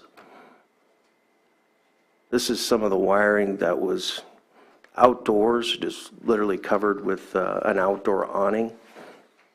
Some of the wiring definitely cleaner than others, but certainly unpermitted. There's some more sub-panels that were within the residence. This was just within the garage area with an open door to it that was just left open for the elements. Here's another one within the grow. This residence was kind of built on a hillside, and there was some shift-make tiered levels, approximately 5 foot. There were at least 3 of them that were converted to cultivate marijuana. Virtually every room in the residence was converted to cultivate marijuana. So another mini split that was located within one of the subfloors. I don't know if you can see in the depths, but there's another adjacent room which is filled with marijuana. This was one of the only areas of the residence that wasn't filled full of marijuana. It appeared to be used for the sole purpose of mixing fertilizers for the cultivation. This was an extremely large generator that was located outside that was utilized to backfeed power to the residents. A couple different mini splits that were also added to the residence to aid in cooling. And the diesel generator, this is what was fueling the diesel generator, and virtually all the fittings were either leaking or pooling diesel fuel onto the ground. Some of the remnants of what was left behind. There was actually another portion of this residence where trash was being buried, and fertilizer containers, a number of fertilizer containers and trash remnants of cultivation that were just left on scene, and didn't appear that they had any trash services that they utilized. That's the end of our presentation. As I said, the hardest part was trying to pick 5 examples out of the 192 that were presented to me. Again, we appreciate the work that our deputies have done and the collaboration with code enforcement and the support of this board. Thank you. I just have one question. Had this task force not been put together, would these cases would have been handled, or what do you think would have happened if we didn't have this fund source dedicated? I would say highly unlikely that they would have been, at least from the law enforcement side. I'll let Maria talk. But again, as I explained, one of the problems we have with this is when you're on the call, you have very little time to do the proactive stuff. If you went up and saw that house to try to sit on it, write a search warrant, do everything else that's combined, it's very difficult to do without a coordinated effort with a multi-jurisdictional task force. The fact that the task force provides for the salaries for 2 dedicated law enforcement officers, that helps out a lot because they can focus their attention on these kinds of things, and staffing is always an issue, and they always have to balance that. But with the 2 officers there, they can focus on these things, they can go through them. they can look at habitual problems or places that have been problems in the past and focus their attention on that. So it gives that extra attention that's necessary in these type of areas. Thank you. Supervisor Crandall? Well, first, I want to thank you and Supervisor Sabatier. You were on the ad hoc committee that put this together in order to appropriate cannabis funds towards this pilot project. I wanted to read an email from some folks from East Region Town Hall or Clear Lake Oaks, and they stated to Board of Supervisors, we want to commend the Clear Lake Oaks Task Force for the tremendous job done during the first year of this pilot project. Properties are being cleaned up, illegal cannabis grows are disappearing, and the task force presence is quite noticeable. In particular, we wish to single out code enforcement, which has done an outstanding and difficult job under the direction of Marcus Beltramo. While we live just outside the task force boundaries, the positive effects have spilled over. We were also fortunate to work with Sheriff Howe when he spearheaded this original Clear Lake Oaks task force more than a decade ago. I'm pleased to see he's back. And we in the Clear Lake Oaks community thank the task force and the Lieutenant Ward for assisting, and we also thank the Board of Supervisors. And so I just wanted to read that just to show that there is, I know, the consistent updates and reports to the East Region Town Hall have been consistent, and they appreciate that and have given their testimonials as well. Spring Valley, Double Eagle Ranch, even though they're not in that actual area, they still are noticing the differences, appreciate that as well. Just also I like to highlight the appreciation of how there was connection to like Nice and Lucerne, which are high demand for programs like this as well. But nonetheless, the fact that there was some links together there shows like, hey, we're watching. As the sheriff and I attended a meeting last week, it just that is exactly what shines the light on some of these issues to ensure we mitigate some of these criminal activities and code violations. So wanted to again just make those statements. Is this a 2-year pilot? I can't remember. So is this, we're halfway through the program? Yes, this would be year 1, so year 2 is what we're venturing onto right now. So again, we're hoping to have more successful stories in year 2, especially as code enforcement grows and we get better at understanding the area and how to handle the situations in that area. Great. Thank you. Supervisor Green? Yeah, thank you for the presentation. Just a housekeeping item, I would love to see the slide deck the CDD code enforcement brought added to the agenda along with this other slide deck. I was a little confused initially about which slide deck we were looking at. I'm also very appreciative of everything that's going on in the task force area. As I'm coming to know my district, I have a number of problem areas that are coming to my attention too. So a question for staff is, I assume we can still bring referrals, but I want to be respectful to the extra work that's going into the task force while also being able to address some of the more pressing issues in my district. So what's been the general pattern of code enforcement and law enforcement in areas outside the roadmap task force area? What can I get done practically without burdening you and taking efforts away from this?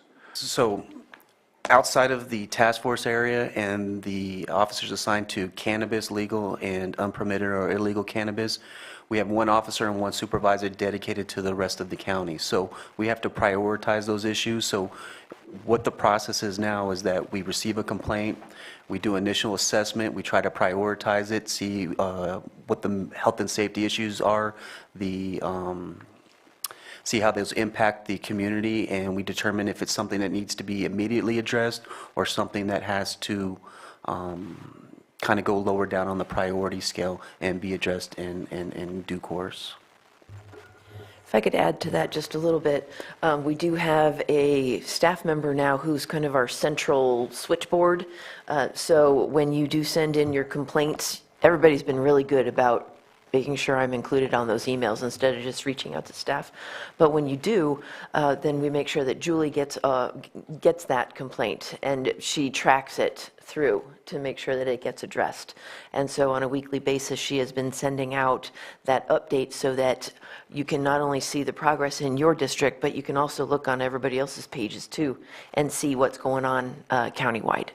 And so we do appreciate that since you're out in the communities, you're going to hear about things that we may not have heard about yet. So keep them coming, because we do pay attention to them.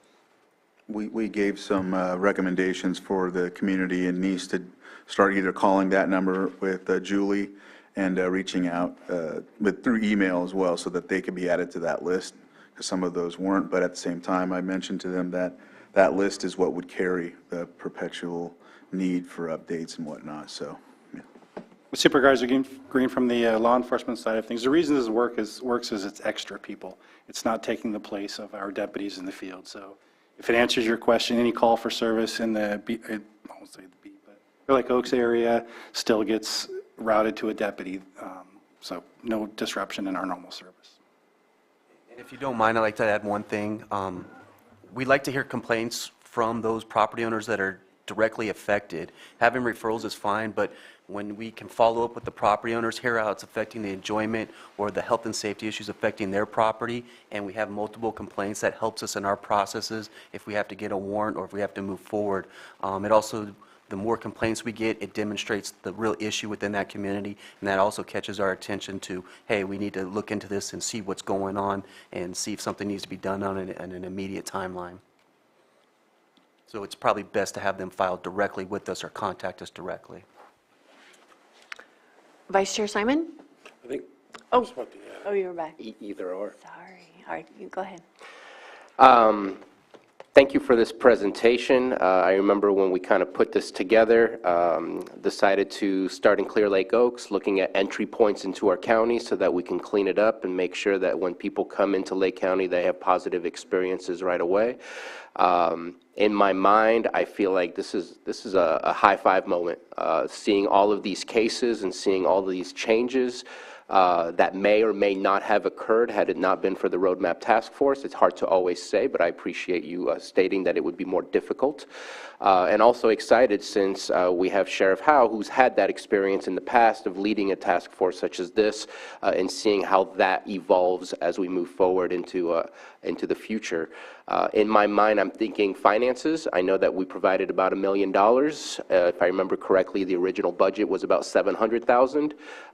So I'd like to kind of figure out where we are with that, and eventually, sooner than later, before money runs out and before the time runs out, I would really like to know how we expand this and how we make sure that this continues. We have other areas around the county that need this level of scrutiny and focus. And seeing the stats that you've provided today, those are I don't want to see the same stats everywhere, but the stats means we're cleaning up. The stats mean we're present, and people are going to be noticing those things. And so those are my things that I'd like to walk away with, is sooner than later coming back with how do we continue this, what's going to be the cost, where are we going to find the funding for it. I think there's a lot of options and opportunities, but I am really pleased with the outcomes so far. And I know it's been a work in progress to get all of this going. There is also, I've been working for quite a while with Marcus Beltramo on that database that I presented to you guys. By January 1st of this year, I was able to connect that database directly with our properties from the GIS system that we have, so we have up-to-date information there, and then still working with Marcus Beltramo on ensuring that it's going to work perfectly for the task force and code enforcement, so that it's not something that they're trying to fit in, it's something that they can easily flow right into. So that's still a work in progress, but I think we're getting closer and closer every day. But this is exactly what this is what exactly I envisioned in wanting to create this task force, that we would have these types of results. Cleaning up our communities is important, not just for the people living in the communities, but for the economics of that community. Hopefully we can start seeing some of those changes where businesses want to open up in a community that's been cleaned up and make that change. So I really appreciate this. Vice Chair Simon? Yeah, I appreciate the report and all the hard work that's been done. Same as Supervisor Sabate said, obviously a pilot program. When we talk pilot, it's just the step to get this really enhanced throughout the entire county. So, obviously, we picked the North Shore. We thought that was a great decision as we did that as a board. But ultimately, and I heard you say it today, Rob, it's bodies. It's us looking as a board, how we do our budgeting moving forward to see how important a task force like this is. But not only that, just code enforcement. How much this is going to give us an opportunity throughout the county for blight all across, because we all have it in our district. We all have folks that are just out there, some on purpose, others just need some more education, which I appreciate there. So in complete support of the program, continuing to move forward, but the pilot program eventually needs to go away, and we need to have it budgeted where we have plenty of law enforcement, we have plenty of code enforcement, that we can get out there and do the work that our folks and our constituents want. Greatly appreciated. One thing I didn't see all the way through is, because I know the district attorney is a part of this, appreciate seeing all of that stuff, but I'd like to see some end cases, because we know we had some bad actors in here, just, the automatic machine, all those things, but I'd like to see where they end up being prosecuted for those things, not just, we cleaned the place up and that individual moved to another part of the county. No, let's prosecute these individuals. So on the next report, if we could get some stuff from the DA on the cases, and maybe I missed it in there. If I did, let me know. You did not. On the next report, I'll make sure I can at least get you some conviction rates. Okay, that'd be great. And I know it's a challenge, but we're not just saying don't do this in Lake County, or in that area. We're saying don't do it in Lake County. We want good actors. We want to continue those things. I know it's a challenge, but seeing some of those numbers from the DA, that'd be great statistics to see, to really just back everything up that we're getting now. So I agree, Supervisor Simon. From the law enforcement side of things, I won't speak for you guys, but another part of that is just time. I think next year's will show a lot of that. As you know, these cases tend to run slow through the process. So I'd like to think that some of these cases do end up in some terms next year. All right. Consequences for actions. Yeah. It's much needed in this country, so that's what I will say. A novel idea. Supervisor Crandall. I got one last thing. I just wanted to highlight and build off of what Supervisor Vice Chair Simon said. That's why I feel with more resources and whatnot, it's imperative to attract recruitment for positions like dispatch and corrections, basically so that way we have more deputies on patrol for things as such. And I do also wanted to highlight, in speaking with the community development, the tools that they're working on right now to allow code enforcement to the availability to become more efficient with their work. And I know you've been working on that. I won't go into it. I'll let you guys talk about it when you have the chance. But I just know in meeting with you all, there's been, efforts in that, especially the administrative fines and whatnot. So just wanted to highlight both of those things. I know that everybody's working to become more efficient, and appreciate that as well. Go ahead. In creating the Roadmap Task Force, one of the ideas was to revitalize the substations, and there's one in Lucerne, and we figured close enough. How's that working out? Has that been fully revitalized? Just kind of curious about that. So the substation, we're not using that at this time. Code enforcement actually equipped our vehicles to be more mobile. So they have laptops just like you would have a desktop. They have printers in their vehicles, so they can do all the research they need to do in the vehicle while at the site. If there's information presented while at the site, they can research that in real time.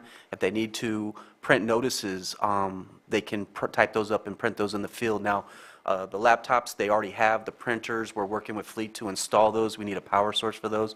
And then when the database is ready to go, that's going to be another tool that's going to make us more efficient. So the substation is a nice place if they need a place to go for an office. But right now, our plan is to be mobilized, work out of the trucks, and to do things in real time rather than having to go to one side of the lake, come back, write them up, and go back. So we're, I think being more mobilized is the best way to go given the geography of this county. So I think that's a conversation. As with the new sheriff, obviously we're looking to always get better. Continual improvement is a theory that code enforcement adheres to, and we just haven't had that meeting with the sheriff to discuss all those things to see what those next steps are. But the Lucerne substation at this time is not being utilized, and code enforcement is going to a more mobile platform.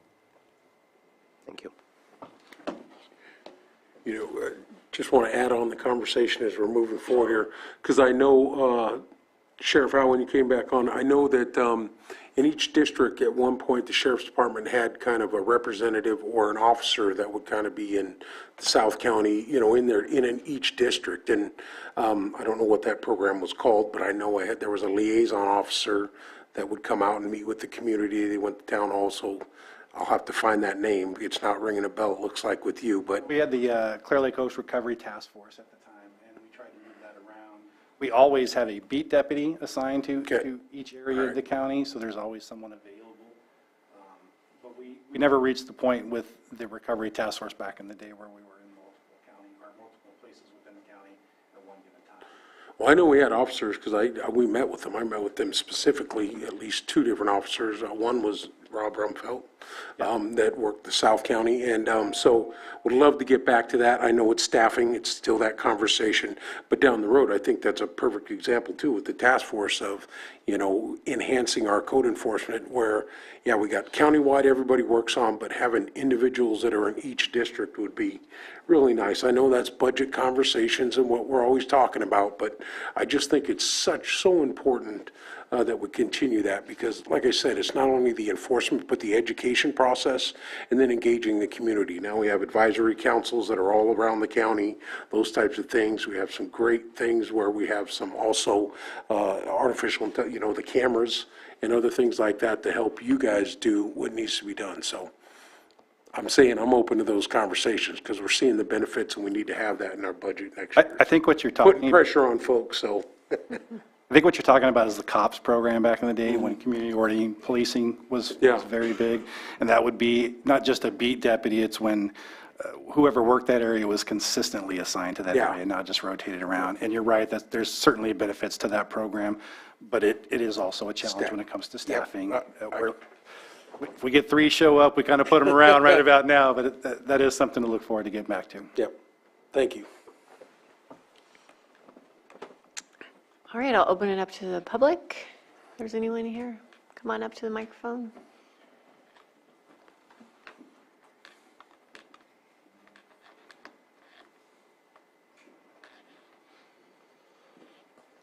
Joan Moss. I would like to know why the names, you have the address and the drugs, but did you have the names of the people that were caught and convicted? Would that be inappropriate for you to do that? And my second question is, how many legitimate marijuana growers were once inmates at the county jail for growing illegal marijuana? Do you know that there are some? I know that there's one. I don't have Thank that you. information.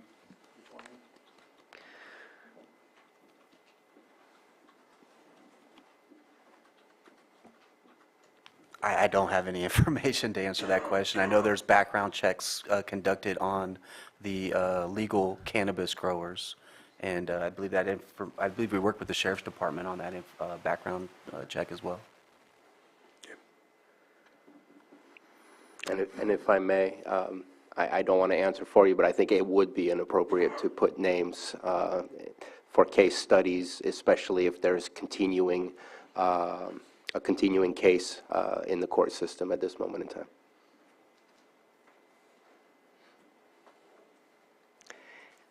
Anyone in Zoom? There is no one on Zoom. Okay. No, there's no hands on Zoom.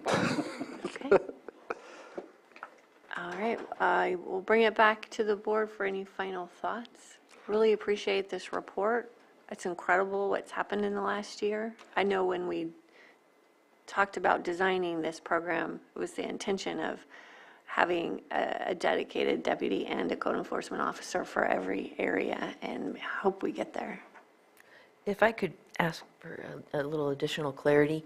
This was an annual report, but the board has expressed interest that we come back before the end of the 2-year pilot program to maybe talk about funding options, things like that moving forward. So would you like the next annual report to be less than annual, like maybe in 6 months, 8 months? I think 6 months would be good. That way we can budget and plan for the next phase. Is that? I'm good with that. Yeah. Unless it's part of our budget conversation Yes. that we'll be having in June. I see the CAO nodding, so maybe it'll be in June. Okay. Okay. Sounds good. Thank you. Supervisor Sabatier. I just want to make a comment. I think that I love this report. Again, high five moment in my mind. Having a predictable and safe environment, which is exactly what we're aiming for here, creates a foundation for success in so many things. And so this is exactly what we should be aiming for and striving for. And I want to see those conversations continue, because this is amazing, and this is what we need to be doing. This puts a smile on my face. Thank you so much. Thank you. So I think we should take a 5-minute break. Sounds good. 6 minutes? All right, we'll, 5 minutes? All right, we'll come back at 10:55. We get 6 minutes.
Ready? Come back. Okay, we're coming back from our break, and we have our 6.5 10:30 a.m. presentation on progress of the county-wide wildland fire fuels crew program by the North Shore Fire Protection District. You want to come on up? Wherever you would like. Do you guys have the... Come up here now. We should.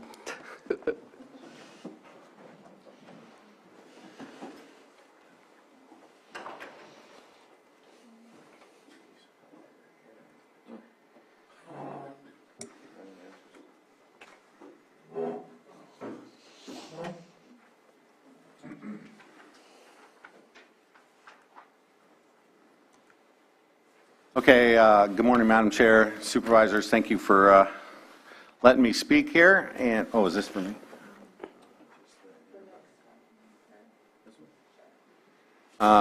This is, it doesn't seem like I was here that long ago, throwing a concept in front of you. Huh? What? Who are you? Who are you? Oh, I'm sorry. I'm Mike Ciancio, the fire chief with North Shore Fire. And I'm here to give you that update on the crew. Like I said, it seems like I was just here throwing a concept out in front of you. And since then, it's been a whirlwind, I have to say. I'm going to apologize, but not really. My intention was to have the crew and the equipment here out front as kind of a show and tell this morning, but they're a little bit busy working throughout the county today. So felt that was more important. We're still opening roads for the roads department in various locations across the county and cities. So as you remember, about 9 months ago, we had this concept and we got started. And it took me, it didn't take me very long to realize that I had a big job on my hand. We hired the first set of crew members on June 1st. We were a month behind my estimated time of getting them started. And one of the first projects we did was at the old Nice Community Center, totally overgrown, owned by the county, but totally overgrown with vegetation. But it was a good place to start the crew and to get them used to the equipment. What we did was we hired 10 fuel technicians and 1 crew captain. So 11 personnel, full-time employees, benefits, and retirement. Today, we're still full. It took us a little bit to get up to full staff of 11, but I think by August 1st, we were full. And we continue to get applications as we speak. I'm actually surprised I get as many as I do. So this was our first job there. These are just some pictures. You can see them working. Obviously, we were going into summer, so they're in their yellows. Just in case, fire breaks out, dry vegetation, things like that. The crew has worked throughout the county. We started partnering with individuals like the county park system. They had a lot of need for our resources, and it was good area to start learning how they could work together and learning how to work together, how to use the equipment, chainsaws, and everything going like that. We also worked at some of the county cemeteries in town, or in the county, and we've also done some private work that thought it was a good idea. We've been up Clear Lake Environmental Research Center gave us some starting jobs. One of the first ones was up on Cobb Fox Drive. I think we're still on track to go back up there to utilize the saws and get some good saw work in. This crew, as you can see, is outfitted in full fire gear. They are firefighter trained. They are prepared to go to fires, and help with the mop-up and cleanup.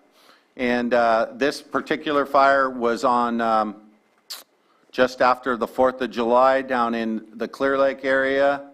I think it was this weekend after. and they helped with the mop-up. What it does, and what I pitched with this crew, was we can relieve a couple of engine crews and get them back in the station. Well, with 11 people, you can virtually get rid of three engines, 3 or 4 engines. So we're able to do some of that work, that cleanup work. They were down there. There's a list of some of the fires that they went on this summer. I think we did 9 fire responses, and we're still working on getting hooked up with CAL FIRE and also the U.S. Forest Service to try to get MOU agreements together so that we can respond through their agencies also.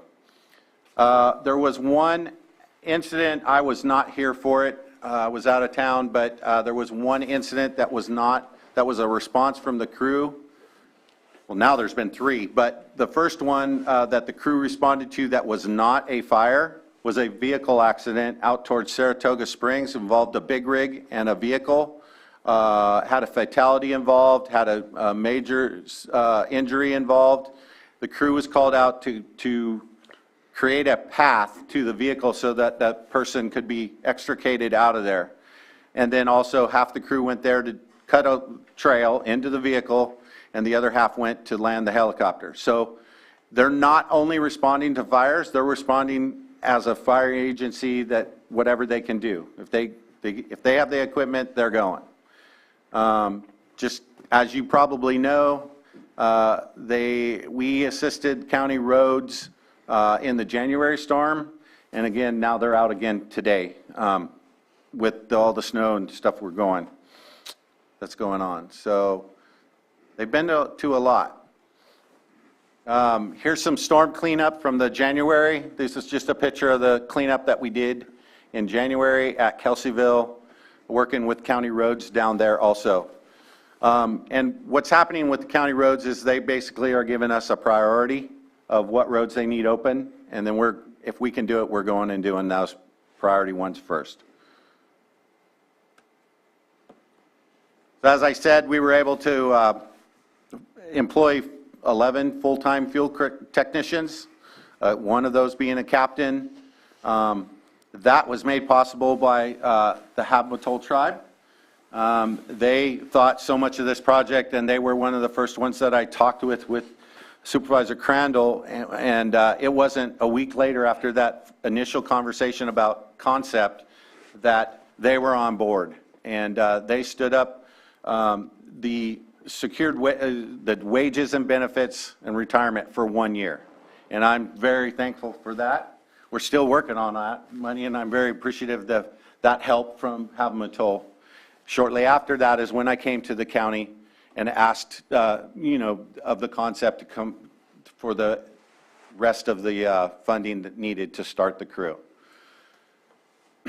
We've had our partnership with the county and North Shore Fire. It's been extremely good, and I'm hoping that we can follow that into the future years. I know that it's been helpful. I believe that, we need to there's a lot of work to do, and I'm a little overwhelmed with all the work, but we're doing what we can. North Shore Fire Crew has proven success in their short time. It's only been 8 months, and yeah.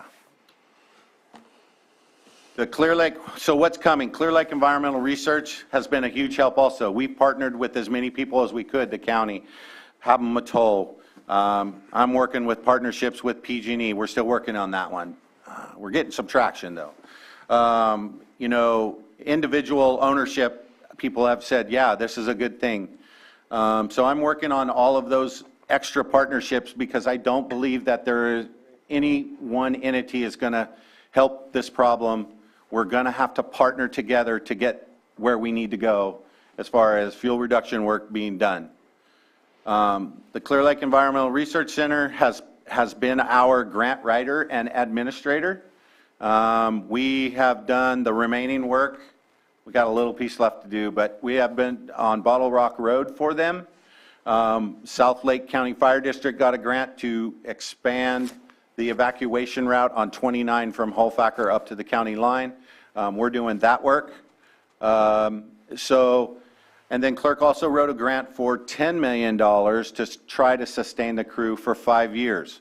We were supposed to hear about that in December, but we have not heard. That was a federal grant. And clerk is working on a grant now through CAL FIRE that is a $5 million grant with about almost $3 million going to the crew between work and equipment. One thing that I've learned, a couple of things that I've learned actually, one is grants are slow. So unfortunately, wages don't wait for grants. And the second is that I may have underestimated how much of my work needs to be done and how much focus from myself. So that's okay. Those are learning processes you have to go through. So if we get sustained, maybe we'll figure something else out in the future. Our partnership with Clear Lake has been proven to be beneficial, but it's a slow process, as I said. As I said, I'm working with PG&E on a MOU, but it has been truly a hard sell. And securing opportunities and partnerships is what I'm focused on into the future for this crew. Remember that, one thing that I did say is I promised my board, and I do have a few of them here today, that the North Shore Fire Protection District, none of the money goes towards the fields crew. It's all supported by grants. We don't have the funding to do the 911 response, if you will, and the fuels crew. So I'm strictly on grants and outside work as I can get it. And there's your crew. They are the Hogback Ridge crew. For those of you that are not familiar, Hogback Ridge is the ridge that runs across the top of Highway 20.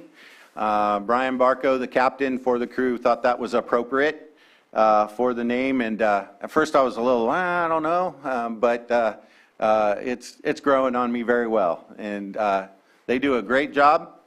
I do know we're losing a few members to the U.S. Forest Service, which I'm not upset about.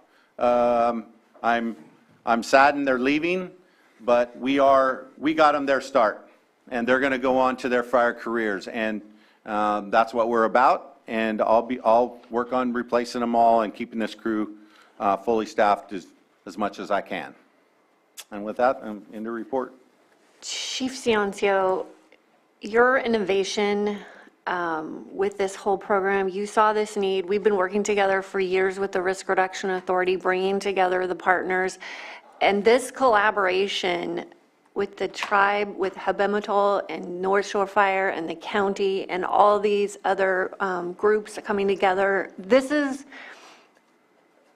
incredible. And I just want you to know how very grateful I am, because this was a crazy idea you had and you just ran with it and you brought everybody together, and everybody's been supportive because of this need.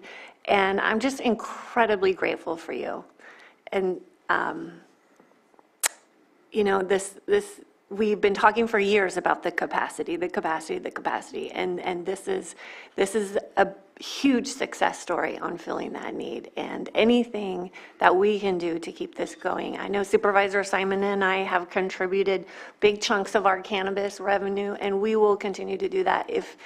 If there's a need to fill the gaps between the grants, I mean, I'm not going to speak for you, but I will definitely make my funds available to you. I know he's already put in a big chunk.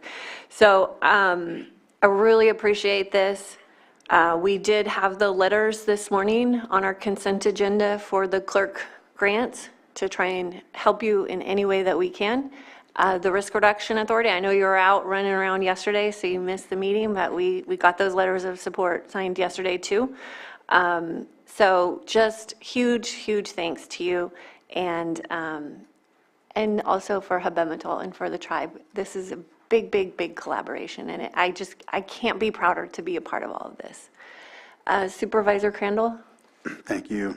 Yes, and I will commit with you, so just in case we need to fill something or whatever, it would be crazy not to. Consider Hogback Ridge is in my district, and it's named after that, but no, just in concept, meeting with you and Chairwoman Treppa, it was just, it seemed a concept, and I've been working with enough people to where concepts come up, and we never get to the finite fruition of things, and this is great to see, and appreciate the contribution from the tribe.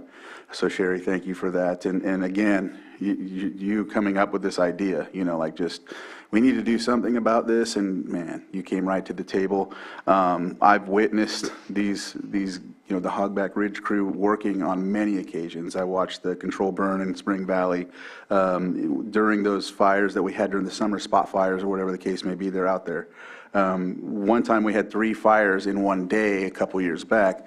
This would give your actual crews that are, on the fire, not the fire crew, but the actual firemen, or to have the chance to go to the next fire in case of that. And these gentlemen can be the reserve backups. And I was just talking to, Chief Cepeda about it. And so I think it's very important. I do also like this crew also cut some grass in the lake in certain areas like that. I remember in the harbor they did so, and then also in that creek.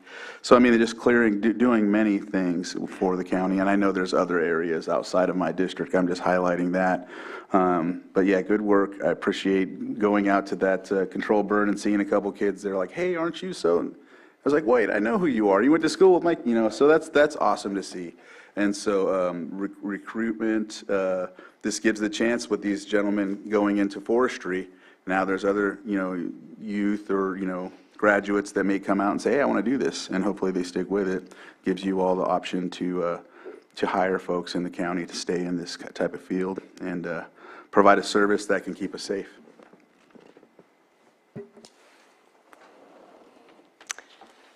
All right, Supervisor Sabatier? I don't think I'm going to say anything that hasn't already been said, but the job opportunities, obviously the mitigation opportunities, all of the above, we need more of it, not less of it. So I think we need to figure out how to put our heads together and make this a sustainable program, if not even growing the program, since there's a whole lot more out there to be done than just what's already been done. So thank you very much for approaching us with this concept. Happy that we supported the concept and that others have supported the concept. Let's make sure that this becomes sustainable. This, to me, it's a similar conversation than what we just had earlier about the Roadmap Task Force. It's important, but it's important that it continues more so than anything else. So thank you so much. Vice Chair Simon? Yeah, obviously in complete support of the program. I was able to witness during fire cleanup, fire, responses.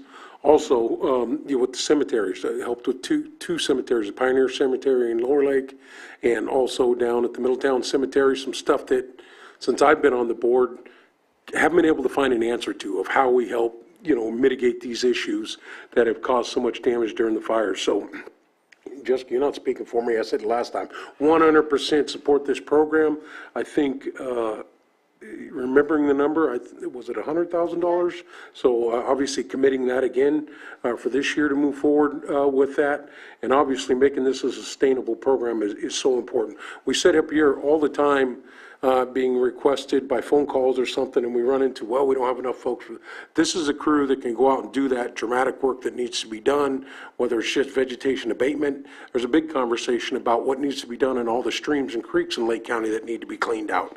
These are opportunities as we continue to grow to really make some significant impacts in all of our communities. And obviously, take that to heart. So don't have an easy way. I think, what is the overall budget? I see 521 in here. Was it about $800,000 a year? Yeah, it's a guesstimate because we bought all the equipment in year one. It's going to be around 850, I think, for a year worth. And so, I had a meeting with the county auditor's office last week about it, and it's basically a budget to month-to-month budget. Okay. I don't have to. But unfortunately, for me, it's scary to not have secured funding going forward, and all those. I don't want to lay them off. I don't want to get rid of those jobs. So, I'm looking for as much as I can, and that's why I'm reaching out to, PG&E and things like that, we can sustain things. There's an opportunity there, we'll see. But I am working diligently with people within PG&E to get that done. And I'm hopeful that it will, so. Well, my question on that is getting us to that point. This year we need to, as you said, keep this program going. Last year we did a lot of different things. I know I want to just start throwing out where I think we could help some more. My discretionary funds is something, can already commit. But I'd like to challenge this board to figure out how we get that gap funding this year.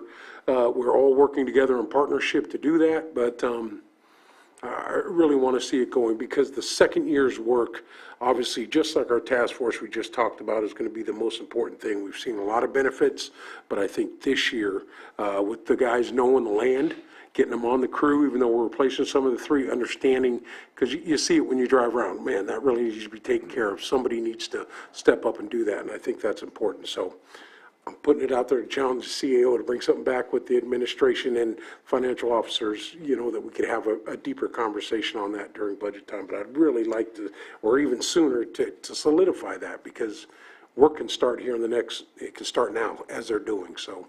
Anyway. Yeah, I've also had conversations with county partners, different departments. Lars Union and I are going to sit down and discuss, can I just do all of his vegetation management work? And that'll free his employees up to do other work, things like that. It's in its infancy right now, but, that partnership could be there also.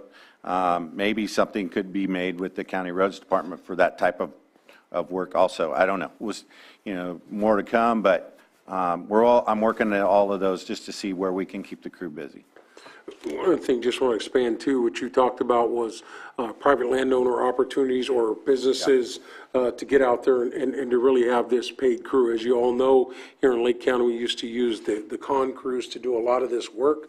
I really like the opportunity that this Hogback Ridge crew puts together for individuals who need that work to be done on their properties, that have the funds to do that, and are always asking us. I imagine we all get calls like that all the time, and having a crew say, all right, I do have someone maybe we can have the conversation with to look at doing those projects. So I know it's challenging. You might have to use like the Neighbors Helping Neighbor form that we do for the South Lake Fire Protection District and other stuff like that, but want to keep enhancing. We're a little more expensive than the CAL FIRE crew. I know you're more expensive than that, and I understand that, but yeah, I understand that. But, once those rates are set up, that gives an opportunity, because, just a whole nother aspect of it, because there's so we are going to be less than third-party vendors also. Yeah, okay. So, yeah. Sorry, I wasn't typing pricing, just somewhere to go. Well, that's shocking to people. Hey, you pay for convenience, right? You don't have a crew that needs to do it on a 50-acre parcel. I've got some problems, spending $50,000 or $20,000 or $10,000 compared to a property completely burning down, rebuilding, dealing with the insurance. Absolutely. Those are the things we're talking about, and we've all been through it throughout the entire county. So, as you can tell, I'm passionate about it. I want to be able to make sure we can find these things, because we'll continue that partnership. And we, I'll talk from the Middletown Rancheria standpoint, we needed to set up an MOU to use our chipper that we had. It very quickly got done, so we didn't have to move it from county to county, or from one end of the county to the other. I appreciate your crew, all the work they did, but it's partnerships. We can't do it alone as the county. Can't do it alone as North Shore. Everybody's got to chip in. And Sherry, thank you very much for what your tribe has done. You're always a leader in the county, so thank you very much. Supervisor Green. Yeah, thank you. First thing I heard, hey, we have Hogback Ridge crew clearing Scotts Valley Road during this recent storm. I very much appreciate that. And I share the enthusiasm of my colleagues here on the board. I'm trying to figure out where we might be able to move forward. I think you're right to be concerned. We got a one and done, and I got bills to pay. But a lot of what you highlighted here wouldn't necessarily fall under the wildfire defense umbrella if I were seeking grant funds or something like that, storm cleanup or something like that. So as we look for other buckets of money with clerk and other partners, I assume probably there's interest in stumbling toward an MOU of some sort with the county or with the Risk Reduction Authority or something to continue doing this. But I see two main things: to keep a year-round crew going. It may not all be all wildfire defense all the time, And if we can better identify what grants we're going for, then we can have a better discussion on what potential cost share the county or Risk Reduction Authority or somebody else might have to bear to keep you going. So, and I understand this has been a big burden on you, so, and clerk's not here, and we don't want to like put anyone on the spot about next steps, but I do see two main thrusts here, and one is the ability to get like, you know, guys in the yellow suits there for fire cleanup and all that. That's right on point with the grant money. The other responses are also very important, and we would love to see that continue, but doesn't necessarily create an eligibility for grant funding. And even if it did, with all those grants out there, again, who can write the grants, who can administer the grants, who can come back and ask us for cost of share or stuff like that. So I don't really have an idea on that. I want to share. I kind of want to challenge people to do that, what the next steps might be. But I'm not seeing here necessarily that you've identified. You know, do you, for example, the stuff you're doing with our roads crew, is that something we should be stumbling toward an MOU toward, or is that just kind of a mutual aid thing? I don't really know how to put my head around that. So the work that my crews are doing today, yesterday, and I'll talk specifically about Scotts Valley Road. Scotts Valley Road was a disaster on Friday. It had utility lines down, power lines down, trees across the road. And we don't have, because the grants are so slow, there's not a lot of projects like shovel ready to go. So we're kind of waiting on some of those. But during these storms and these emergencies, we still have to get emergency vehicles in and out. We still have to get PG&E in and out, because PG&E, they may try to cut their way through, but they call in a crew to come do that work. So I've been collaborating with everyone. On Friday, we started work on Scotts Valley Road. We had about a mile of power lines down on the road that we will not go near until they're proven safe by PG&E. Within an hour, I had PG&E there saying the lines are down. We all knew they were dead, but the lines are down. They got them out of the way. We did the work and got Scotts Valley Road cleaned up from 11th all the way to Highway 20. On Sunday morning, we had a structure fire in my part of the district on Scotts Valley Road past where the crews started. That could have been a different outcome had my crews not went in there, cut the road open, cleared the road so that we could get emergency vehicles through. And I'm thankful that we do that. I'm committed to that. I'm sitting in the EOC, the county EOC today, pushing that crew to roads that are still blocked. I have a list of them. And, you know, I feel it's important we got to get those roads open so that our emergency vehicles can get through. I don't care what district. And also that PG can get there and get their work done a lot quicker. So, so I'm bearing that. We're bearing that on year one of the grant money that was donated, you know, from Habmatol and the county. But I feel that that's the right thing to do right now, because we're in a state of local emergency. And just so that my colleagues are aware, we are having conversations with Public Works, and we do have some other opportunities. It's just not really, we can't really share with all that right now. But I'm so appreciative that you can reprioritize during an emergency. The clerk grants are for CWPP projects, so it is funding that's going to be keeping the fuels crew going for years. But there is that gap. So the grants are due this month. They'll likely be awarded midsummer, funded sometime next fall. So there is going to be that period of time that we have to figure out how to cover to keep your crews working all through the spring and summer and fall. I'm really feeling confident about those grants, but of course, nothing is ever a done deal. So we do have this time right now in the next couple of months to get our strategy together to support and make sure that you all are not missing a beat and you don't have to let anybody go, and hopefully you can hire more. Yeah. Supervisor Green, just to answer one other question, the partnership we've done with county parks. Some of those parks were way overgrown, and they needed some work. You know, we've had homeless fires in some of those parks because the vegetation was too much, and that's what Supervisor Crandall alluded to, we went in there and cleaned them up, raised all the branches up, raised all the trees up so that we don't have that problem. So yes, it's not really fuel reduction work, but it is in a sense with the constituents going into those areas. And we've cleaned up parks around the county, I think, and just done a lot of that work is raising everything up. And, under the watchful eye of the superintendent, Brian and Lars, but they're super supportive of us continuing. Supervisor Sabatier? So there is one thing that I forgot to mention, and I don't believe that we participated in putting in a letter of support for the $10 million grant that you haven't heard back from, I don't think.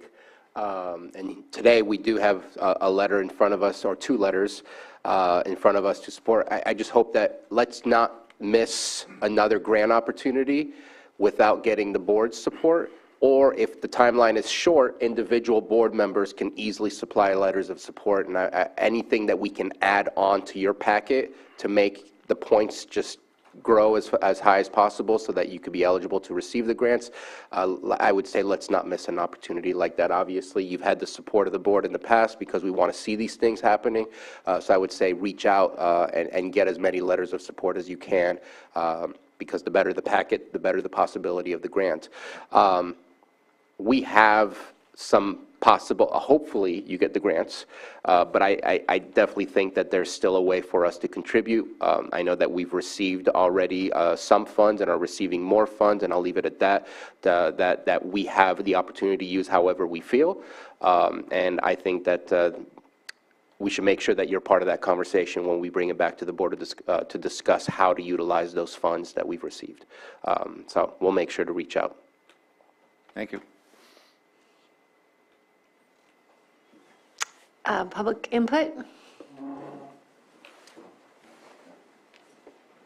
You have Oh, I'm sorry. Let me get to Director De Leon first. Good morning, Board. Can you hear me okay? Yes. Thank you. Good morning, Scott De Leon, Department of Public Works. There was a quote shown on one of the slides already, and it's been certainly noted today, the work that's been done by the crew. And I was asked to read something. This is from one of my road foremen. I was hoping that tomorrow at the Board of Supervisors meeting, you could give a huge shout out to the North Shore Fire Fuels crew for all their help during these storm events. They have saved our rear end so much and have been so beneficial to our operation during these storms. So Chief Ciancio, on behalf of our entire Department of Public Works, I'd like to personally thank you and the crew for all the work that you've done to help the County Road Department. Again, it's been talked about quite a bit this morning, and it is greatly appreciated, and you certainly helped us out immeasurably. So just again, want to personally thank you and look forward to partnering with you in the future on future projects. So thank you very much. Thank you. Thank you, Scott. Okay, now public input. Hi, Willie Cepeda, Lake County Fire Chief. You know, they're called a fuels crew, but they're really an all hazard. So the Teclis fire and then the Augulin fire resulted in multiple dispatches after that. And if it wouldn't have been for Mike's crew there, it would have been a delayed response. This last fire season was one of the slowest we've seen for a while. But with our grass crop, we're going to see a grass crop similar to 2017. And we are limited for resources. So having that crew, like you said, for the vehicle accident, getting access to, you know, we have a lot of those vehicles over the cliff, and it is amazing what his crew has done. I think every one of you, your constituents, have benefited from his crew getting out there and freeing up those 911 resources. Most of us have 3 or 4 people on, and that's, like I said, that's everybody. So having them there and doing that, amazing. So as fire chief, I really am mesmerized by what you've done, and glad to be working beside you. Thank you. Thank you. Give his name? Yeah. He didn't know. Mesmerized. Well. Joe Huggins, Kelsville Fire Chief. I would like to applaud the board for the overwhelming support that you're giving Chief Ciancio I have firsthand witnessed the crew at work, not only during our our winter storm things, but we were on several large incidents this last summer, and they showed up and they went to work. I'm dear personal friends with the crew captain. He's in my office a lot because when they're working in Kelseyville, and it is my intention, and I'm going to try to bridge a gap, because right now if we have an incident, large, small, whatever, the hogback crew, they're all trained firefighters. They're all RT-130'd, which is fire line safety, all that. I would like to have them on initial dispatch to bridge a gap, because right now if we have an incident, we have to step back and say, oh yeah, there's a hogback crew there. So if we need them, we call them. But when we're in the fight, I'm not thinking that. So to get these folks, guys and gals on the crew, inserted into our response matrix, because with the reduction of CAL FIRE crews, like Canocti Camp inmate crews, it's imperative to have crews like this show up on an incident. So I'm going to try to bridge that gap with cooperation with Chief Ciancio and CAL FIRE.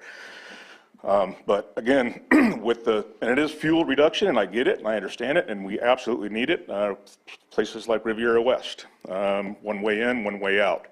The reduction of ground fuels, ladder fuels is imperative all through that corridor. And that's just one spot in the county that's horrific.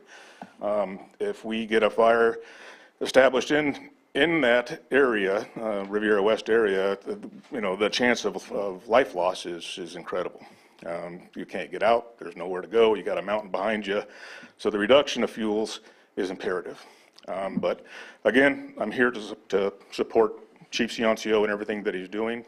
The crew is working out fantastically, and also to applaud the Board of Supervisors for your overwhelming support for Chief Ciancio. So thank you very much. Appreciate that. Thanks, Chief. Good morning. My name's Sherry Treppa. I am the chairwoman of Habematol Pomo of Upper Lake. And I too would like to comment and thank the board for your support of this agency as well as the crew itself. To me, it's one of the most important public safety investments that we can make for our community.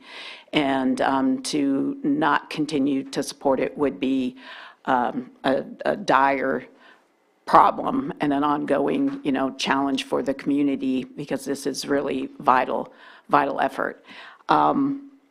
For many years, our tribe has had a great relationship with North Shore Fire Protection District, stemming back to years of 2004, 2005, when we were undertaking very difficult effort to put land in trust for the purposes of building our small casino. We had a lot of support from the agency and previous chiefs. But just to highlight some of the commitments that we have made, that fortunately that we have businesses that are helping us make over the years. So we commit $80,000 a year since 2012 pursuant to the MOU that we concluded years ago, I believe in 2005. But upon the opening of our casino, we've been able to make that commitment every year. Similar commitment through an MOU for our executive offices and call center in the amount of $25,000 a year, I believe since 2018. Moreover, we made a one-time contribution during COVID when we understood that there was a real need to replace the generator for the Upper Lake facility there in the town of Upper Lake. And then significantly, to the point of why we're all here today, the tribe committed $630,000 to hire the existing crew and I think purchase some of the equipment that you have. Notably, these contributions are all voluntary, and I think it shows the tribe's commitment not only to the Upper Lake community, but to the county in general. I just want to say a couple of comments. Every day, the agency's brave staff are there for our community, ready to take the risk required for rescue. While others are running from the danger, these folks run into it. It's these heroes that are there for some of the most difficult challenges a family, business, and a tribe can have over the course of time. Like many in our community, our tribe knows firsthand the service and sacrifice of the firefighters that we have. All of us will never forget the Mendocino Complex fire in 2018, one of the largest fires that hit California over the years. Those flames came right down on our reservation boundaries and nearly wiped out many of our homes as well as the town. And many of our tribal members' homes were at risk. When the danger arrived, the biggest thing standing in its way were the heroes of the North Shore Fire Protection District, who were saving lives, sparing property, and keeping our tribe and community safe. Your ongoing support is badly needed, and want to thank you for letting me say a couple of words. Thank you. And Chairwoman Treppa, your initial contribution to this project is what spurred all the momentum. Good. Well, happy to hear that. Thank you.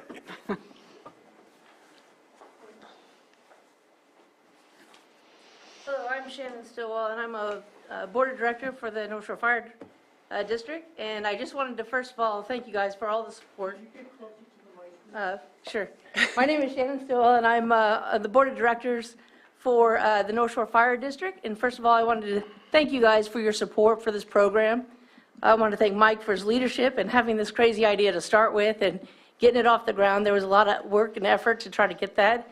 More importantly, and most importantly, was the contribution from Happy Matol and all of their efforts to be able to provide for us the beginning and the process to get this off the ground. So a lot of hard work, a lot of contribution from the community altogether. It's something that I echo what Sherry said about we can't let it drop. If you let it drop, it's a significant step back for the county. So whatever we can do to migrate maybe existing grant projects that are not assigned to the North Shore that are for fuels reduction or for public safety works and those types of avenues, that's going to be desperately needed. So as much as we can put on creative hats to figure out where the funding come from, I know that last year the contribution was from some of the cannabis funds. So wherever we can do to try to see where we can actually support this, ongoing would be significant. And I think it's a valuable project. I've also been a personal recipient of the fuels crew. I had them out to my property specifically, and it's tremendous effort for them to kind of clear a property because it's unique. It's not going to a public land and being able to just do what they need to do. They have a property owner kind of like overseeing what's happening, but they're very professional. They get the job done. They work very efficiently, and I'm very proud to be part of this project with Mike. So thanks, everyone. Thank you, Shannon.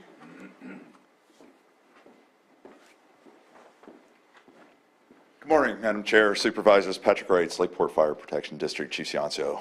I'm the new guy on the block, and I know firsthand how much work it is to even pull one of these projects together.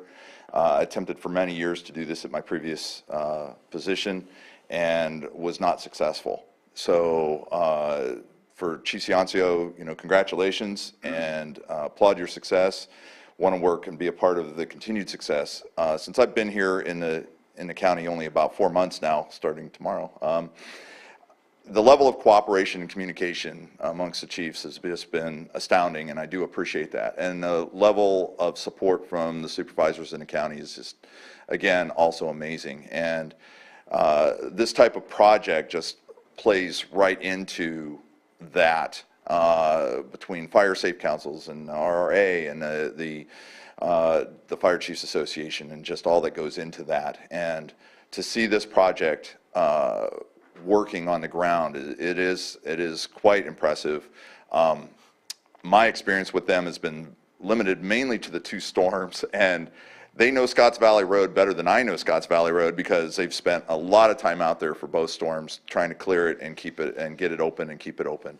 And likewise today, I believe they're working in Lakeport, the city of Lakeport, helping with storm cleanup. It's been well received, it's been appreciated, and I know that we are going to attempt to do what we can to support North Shore's continuation of this project and commend my fellow fire districts as well as the supervisors and the tribes working towards continuation of this, not only for the 11 folks that are on that crew, but to see it expanded around the county and see what opportunities can present themselves to grow and continue to building the fire safety within this, within the county. So thank you very much.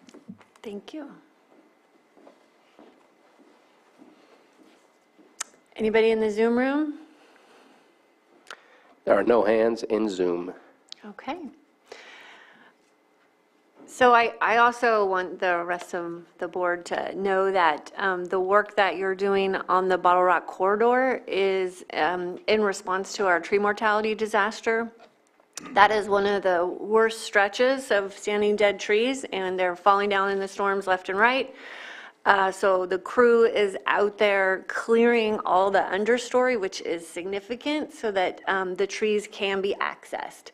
Because right now, you can't even get to the trees, and we're talking hundreds, possibly thousands of dead trees there. So they're out there. They were swift to get to that need, and also in the Fox Drive neighborhood. So as this relates to our tree mortality disaster, again, I can't thank you enough, and clerk for helping manage the projects and writing these grants. So again, massive collaboration like I've never seen before, and it's incredible, and I'm excited to just keep this going, keep the momentum going, because we have a lot of work ahead of us.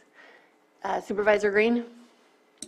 Yeah, and just possible points of future inquiry for staff. I don't really know. So for example, we still have my predecessor, Tina Scott, allocated some money for brush clearing in Scotts Valley.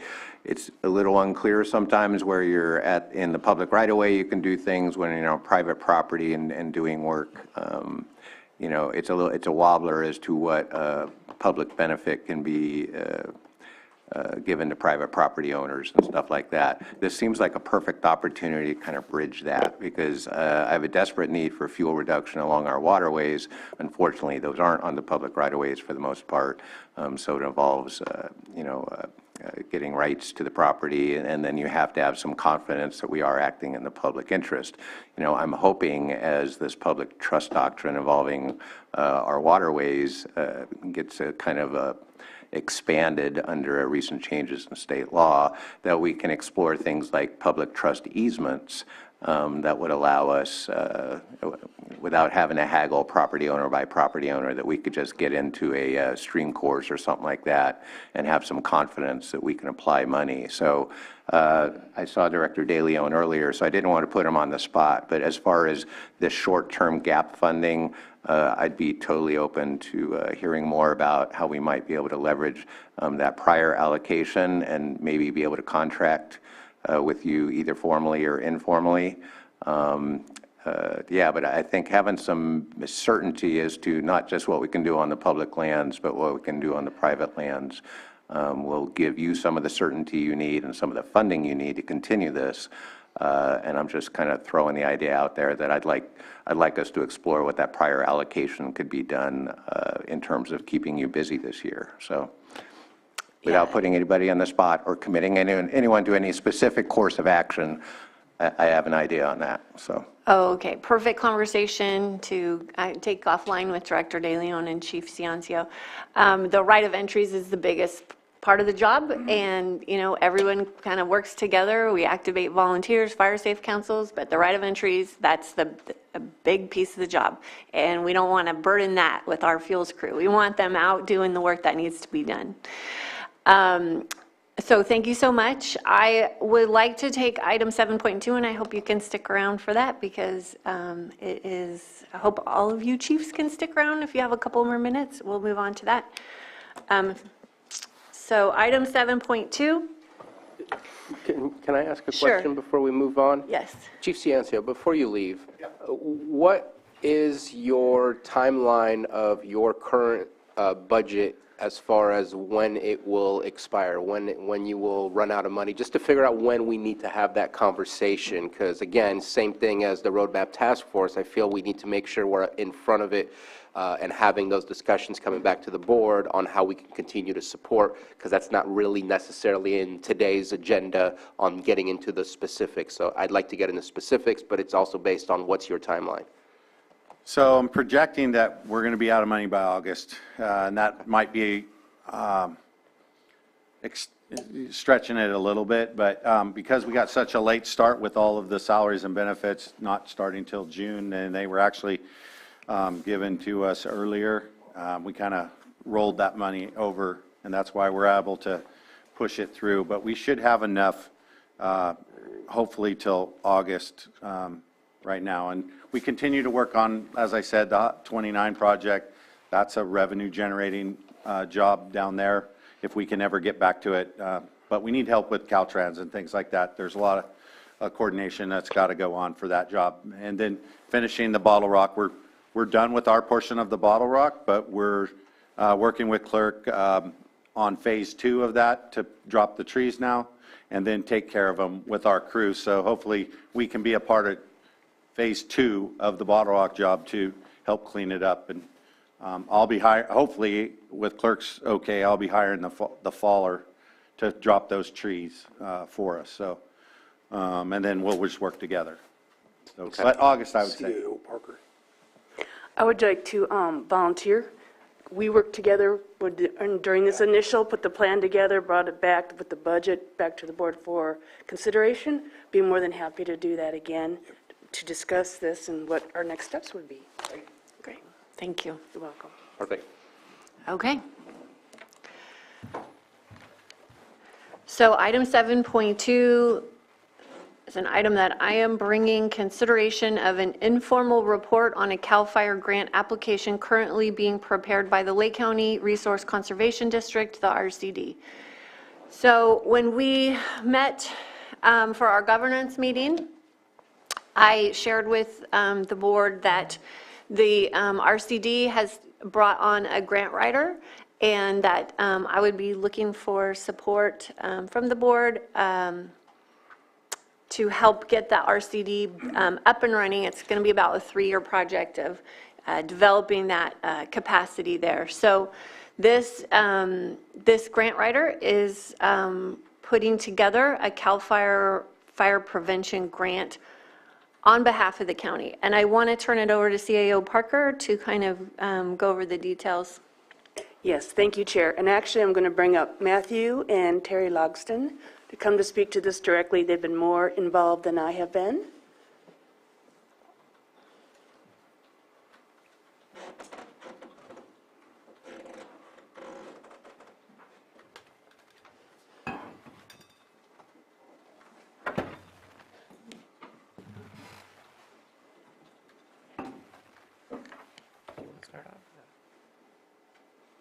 Board. This is a very exciting turn of events for the Lake County Resource Conservation District to build the capacity of them and have a grant writer on staff, because as you know, many of you have worked with the director, Harry Lyons, for a number of years, and they have been under-resourced like so many organizations in Lake County.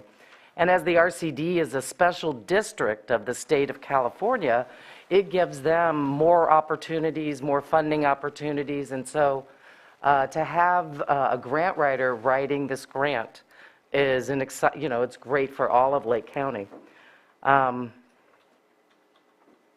of the specifics in this grant, we have had funding from the USGS to do the LIDAR work.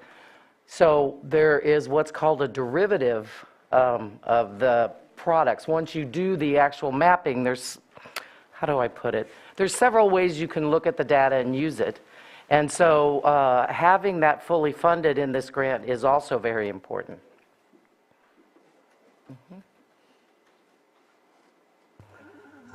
And I think that's a good overview of the grant development. Obviously, in the memo, that it broke down some different areas of focus that the grant is looking to fund that include a cost share program for property owners with hazardous trees near their homes, development of LIDAR derivatives as Terry raised, and I wanted to also highlight that the Department of Conservation is bringing considerable funding to that effort.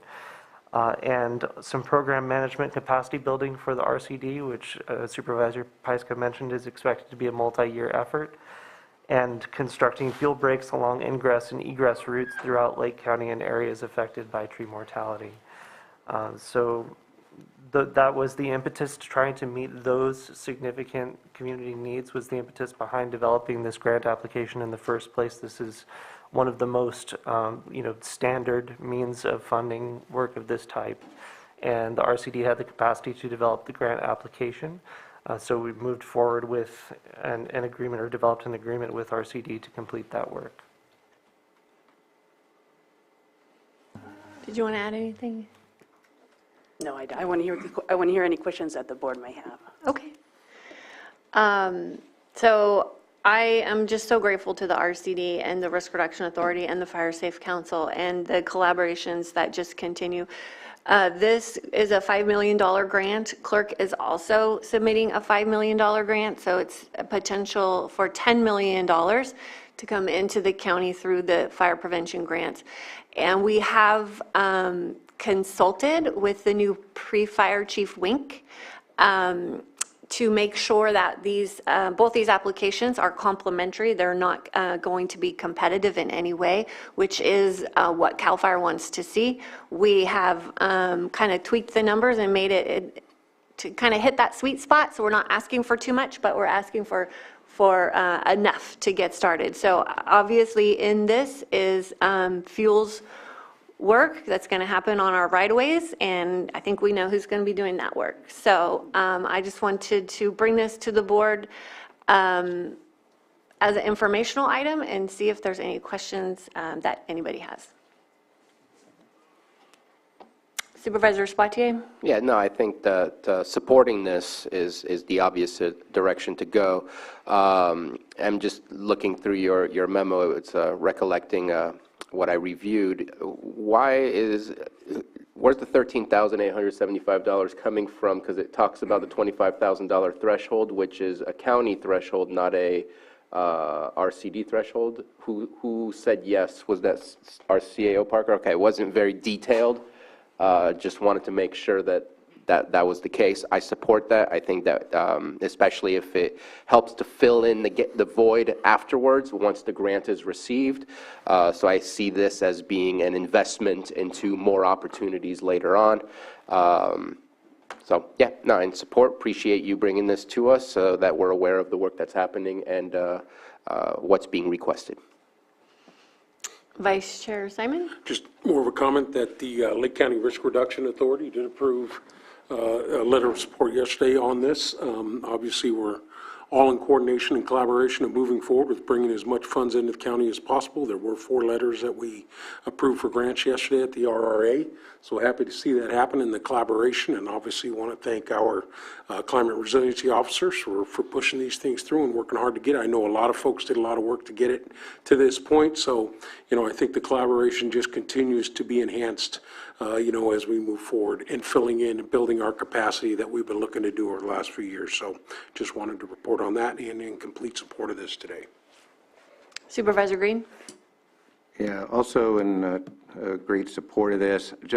And I don't know if the work's already done on this, but the only thing I would add is hazardous trees near homes. Also, hazardous trees and riparian corridors. There's such a great need, especially in our hitch-impacted streams, to get brush clearing done. It's kind of odd to see a lot of limbing getting done on ag lands, but it isn't just cost, I don't think. I think there's also aversion to the complexity of the permitting process and stuff like that. So definitely support cost share program for property owners with hazardous trees near their homes and also along riparian corridors. But they may also need some technical assistance. And if there's any way to leverage our CHI emergency proclamation to highlight us from other applicants and give us a competitive edge, I think adding some verbiage about riparian corridors and the need to get not only fire hazard vegetation, but water wasting vegetation off those waterways, get us access so we can address other issues, including environmental damage in the creek channels themselves. So if there's any way to add a little love for riparian corridors in this, I would love to see that if the board has consensus for that. Yeah, I'm going to just say probably not at this point with this grant. We are looking at helping homeowners remove 150-foot tall pine trees that are right next to their house. And people can have 7, 8, 10 on a quarter or a third acre lot, and those trees cost $2,000, $4,000, $6,000 to remove each.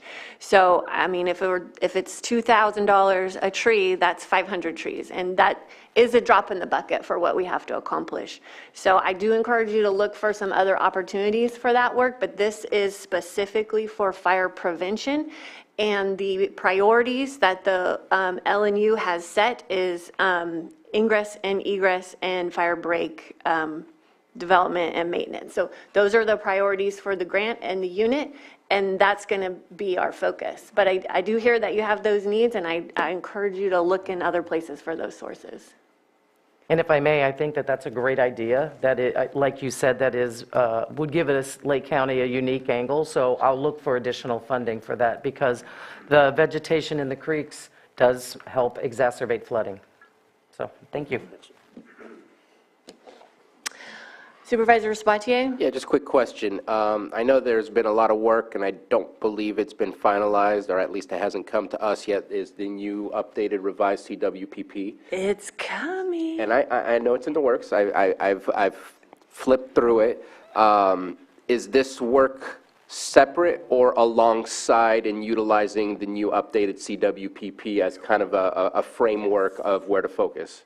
Yes. Okay, I didn't see it in there, so I just wanted to make sure, because I have a feeling that all of our future work will be kind of based off of what the CWPP is providing us. Yes, we point everything back to the CWPP.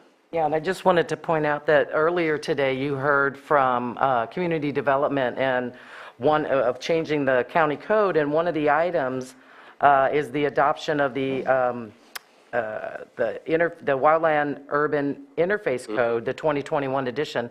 And part of that has in there that I believe it will be your board that will approve designating the WUI, the Wildland Urban Interface areas, for the county WUI. But one of the derivatives will help make that map.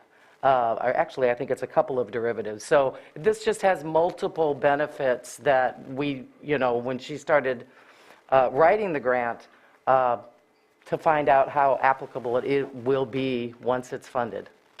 Yeah, great. Thank you. Any other questions? Public input?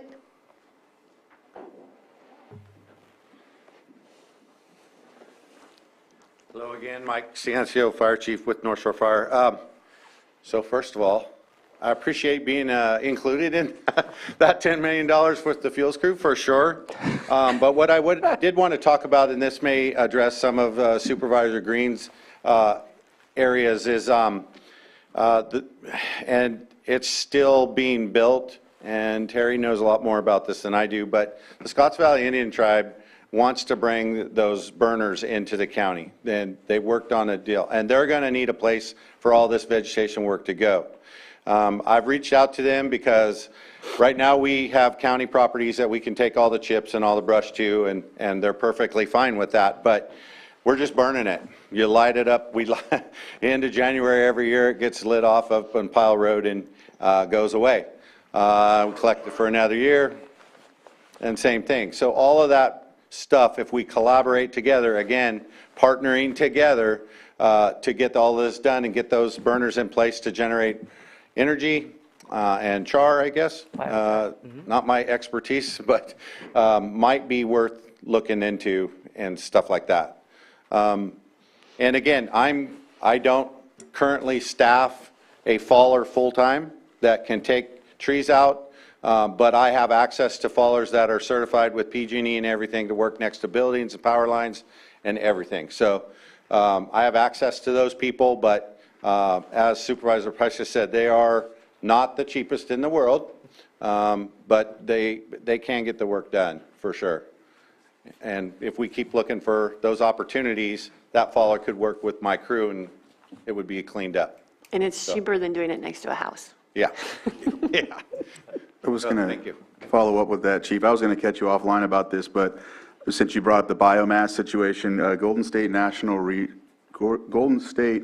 Natural Resources, which is a conglomerate of Golden State Finance Authority, which is another JPA of RCRC, because they have all those.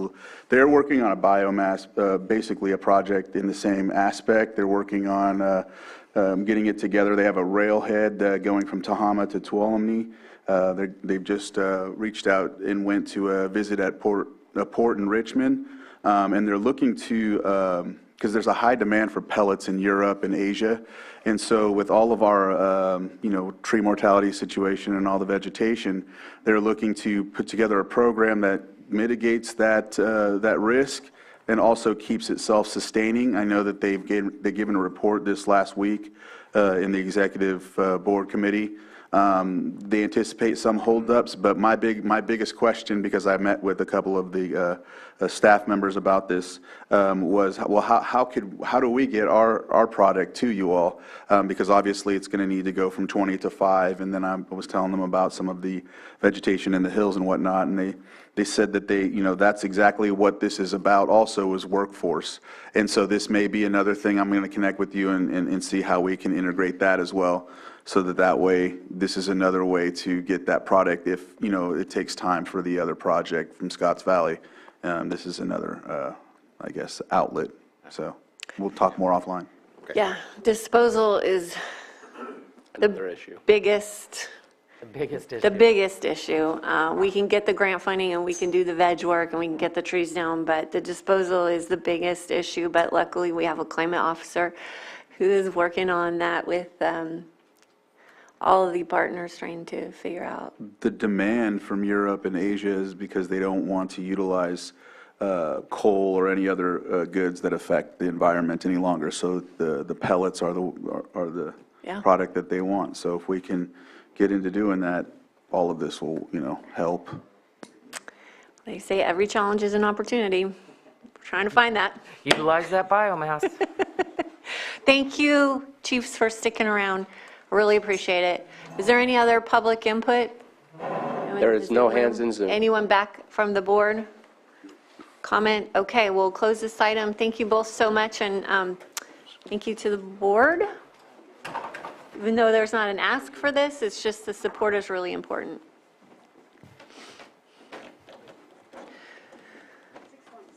6.6. How long do we think that's going to take? Shouldn't take long. 15, 20? Okay, I'll need a 5-minute break if we're going to go that long. 5-minute break, okay? I can be less than that. Yeah, and then we can find out how long it's going to take too. Yeah, okay.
minute, and then we'll go to lunch.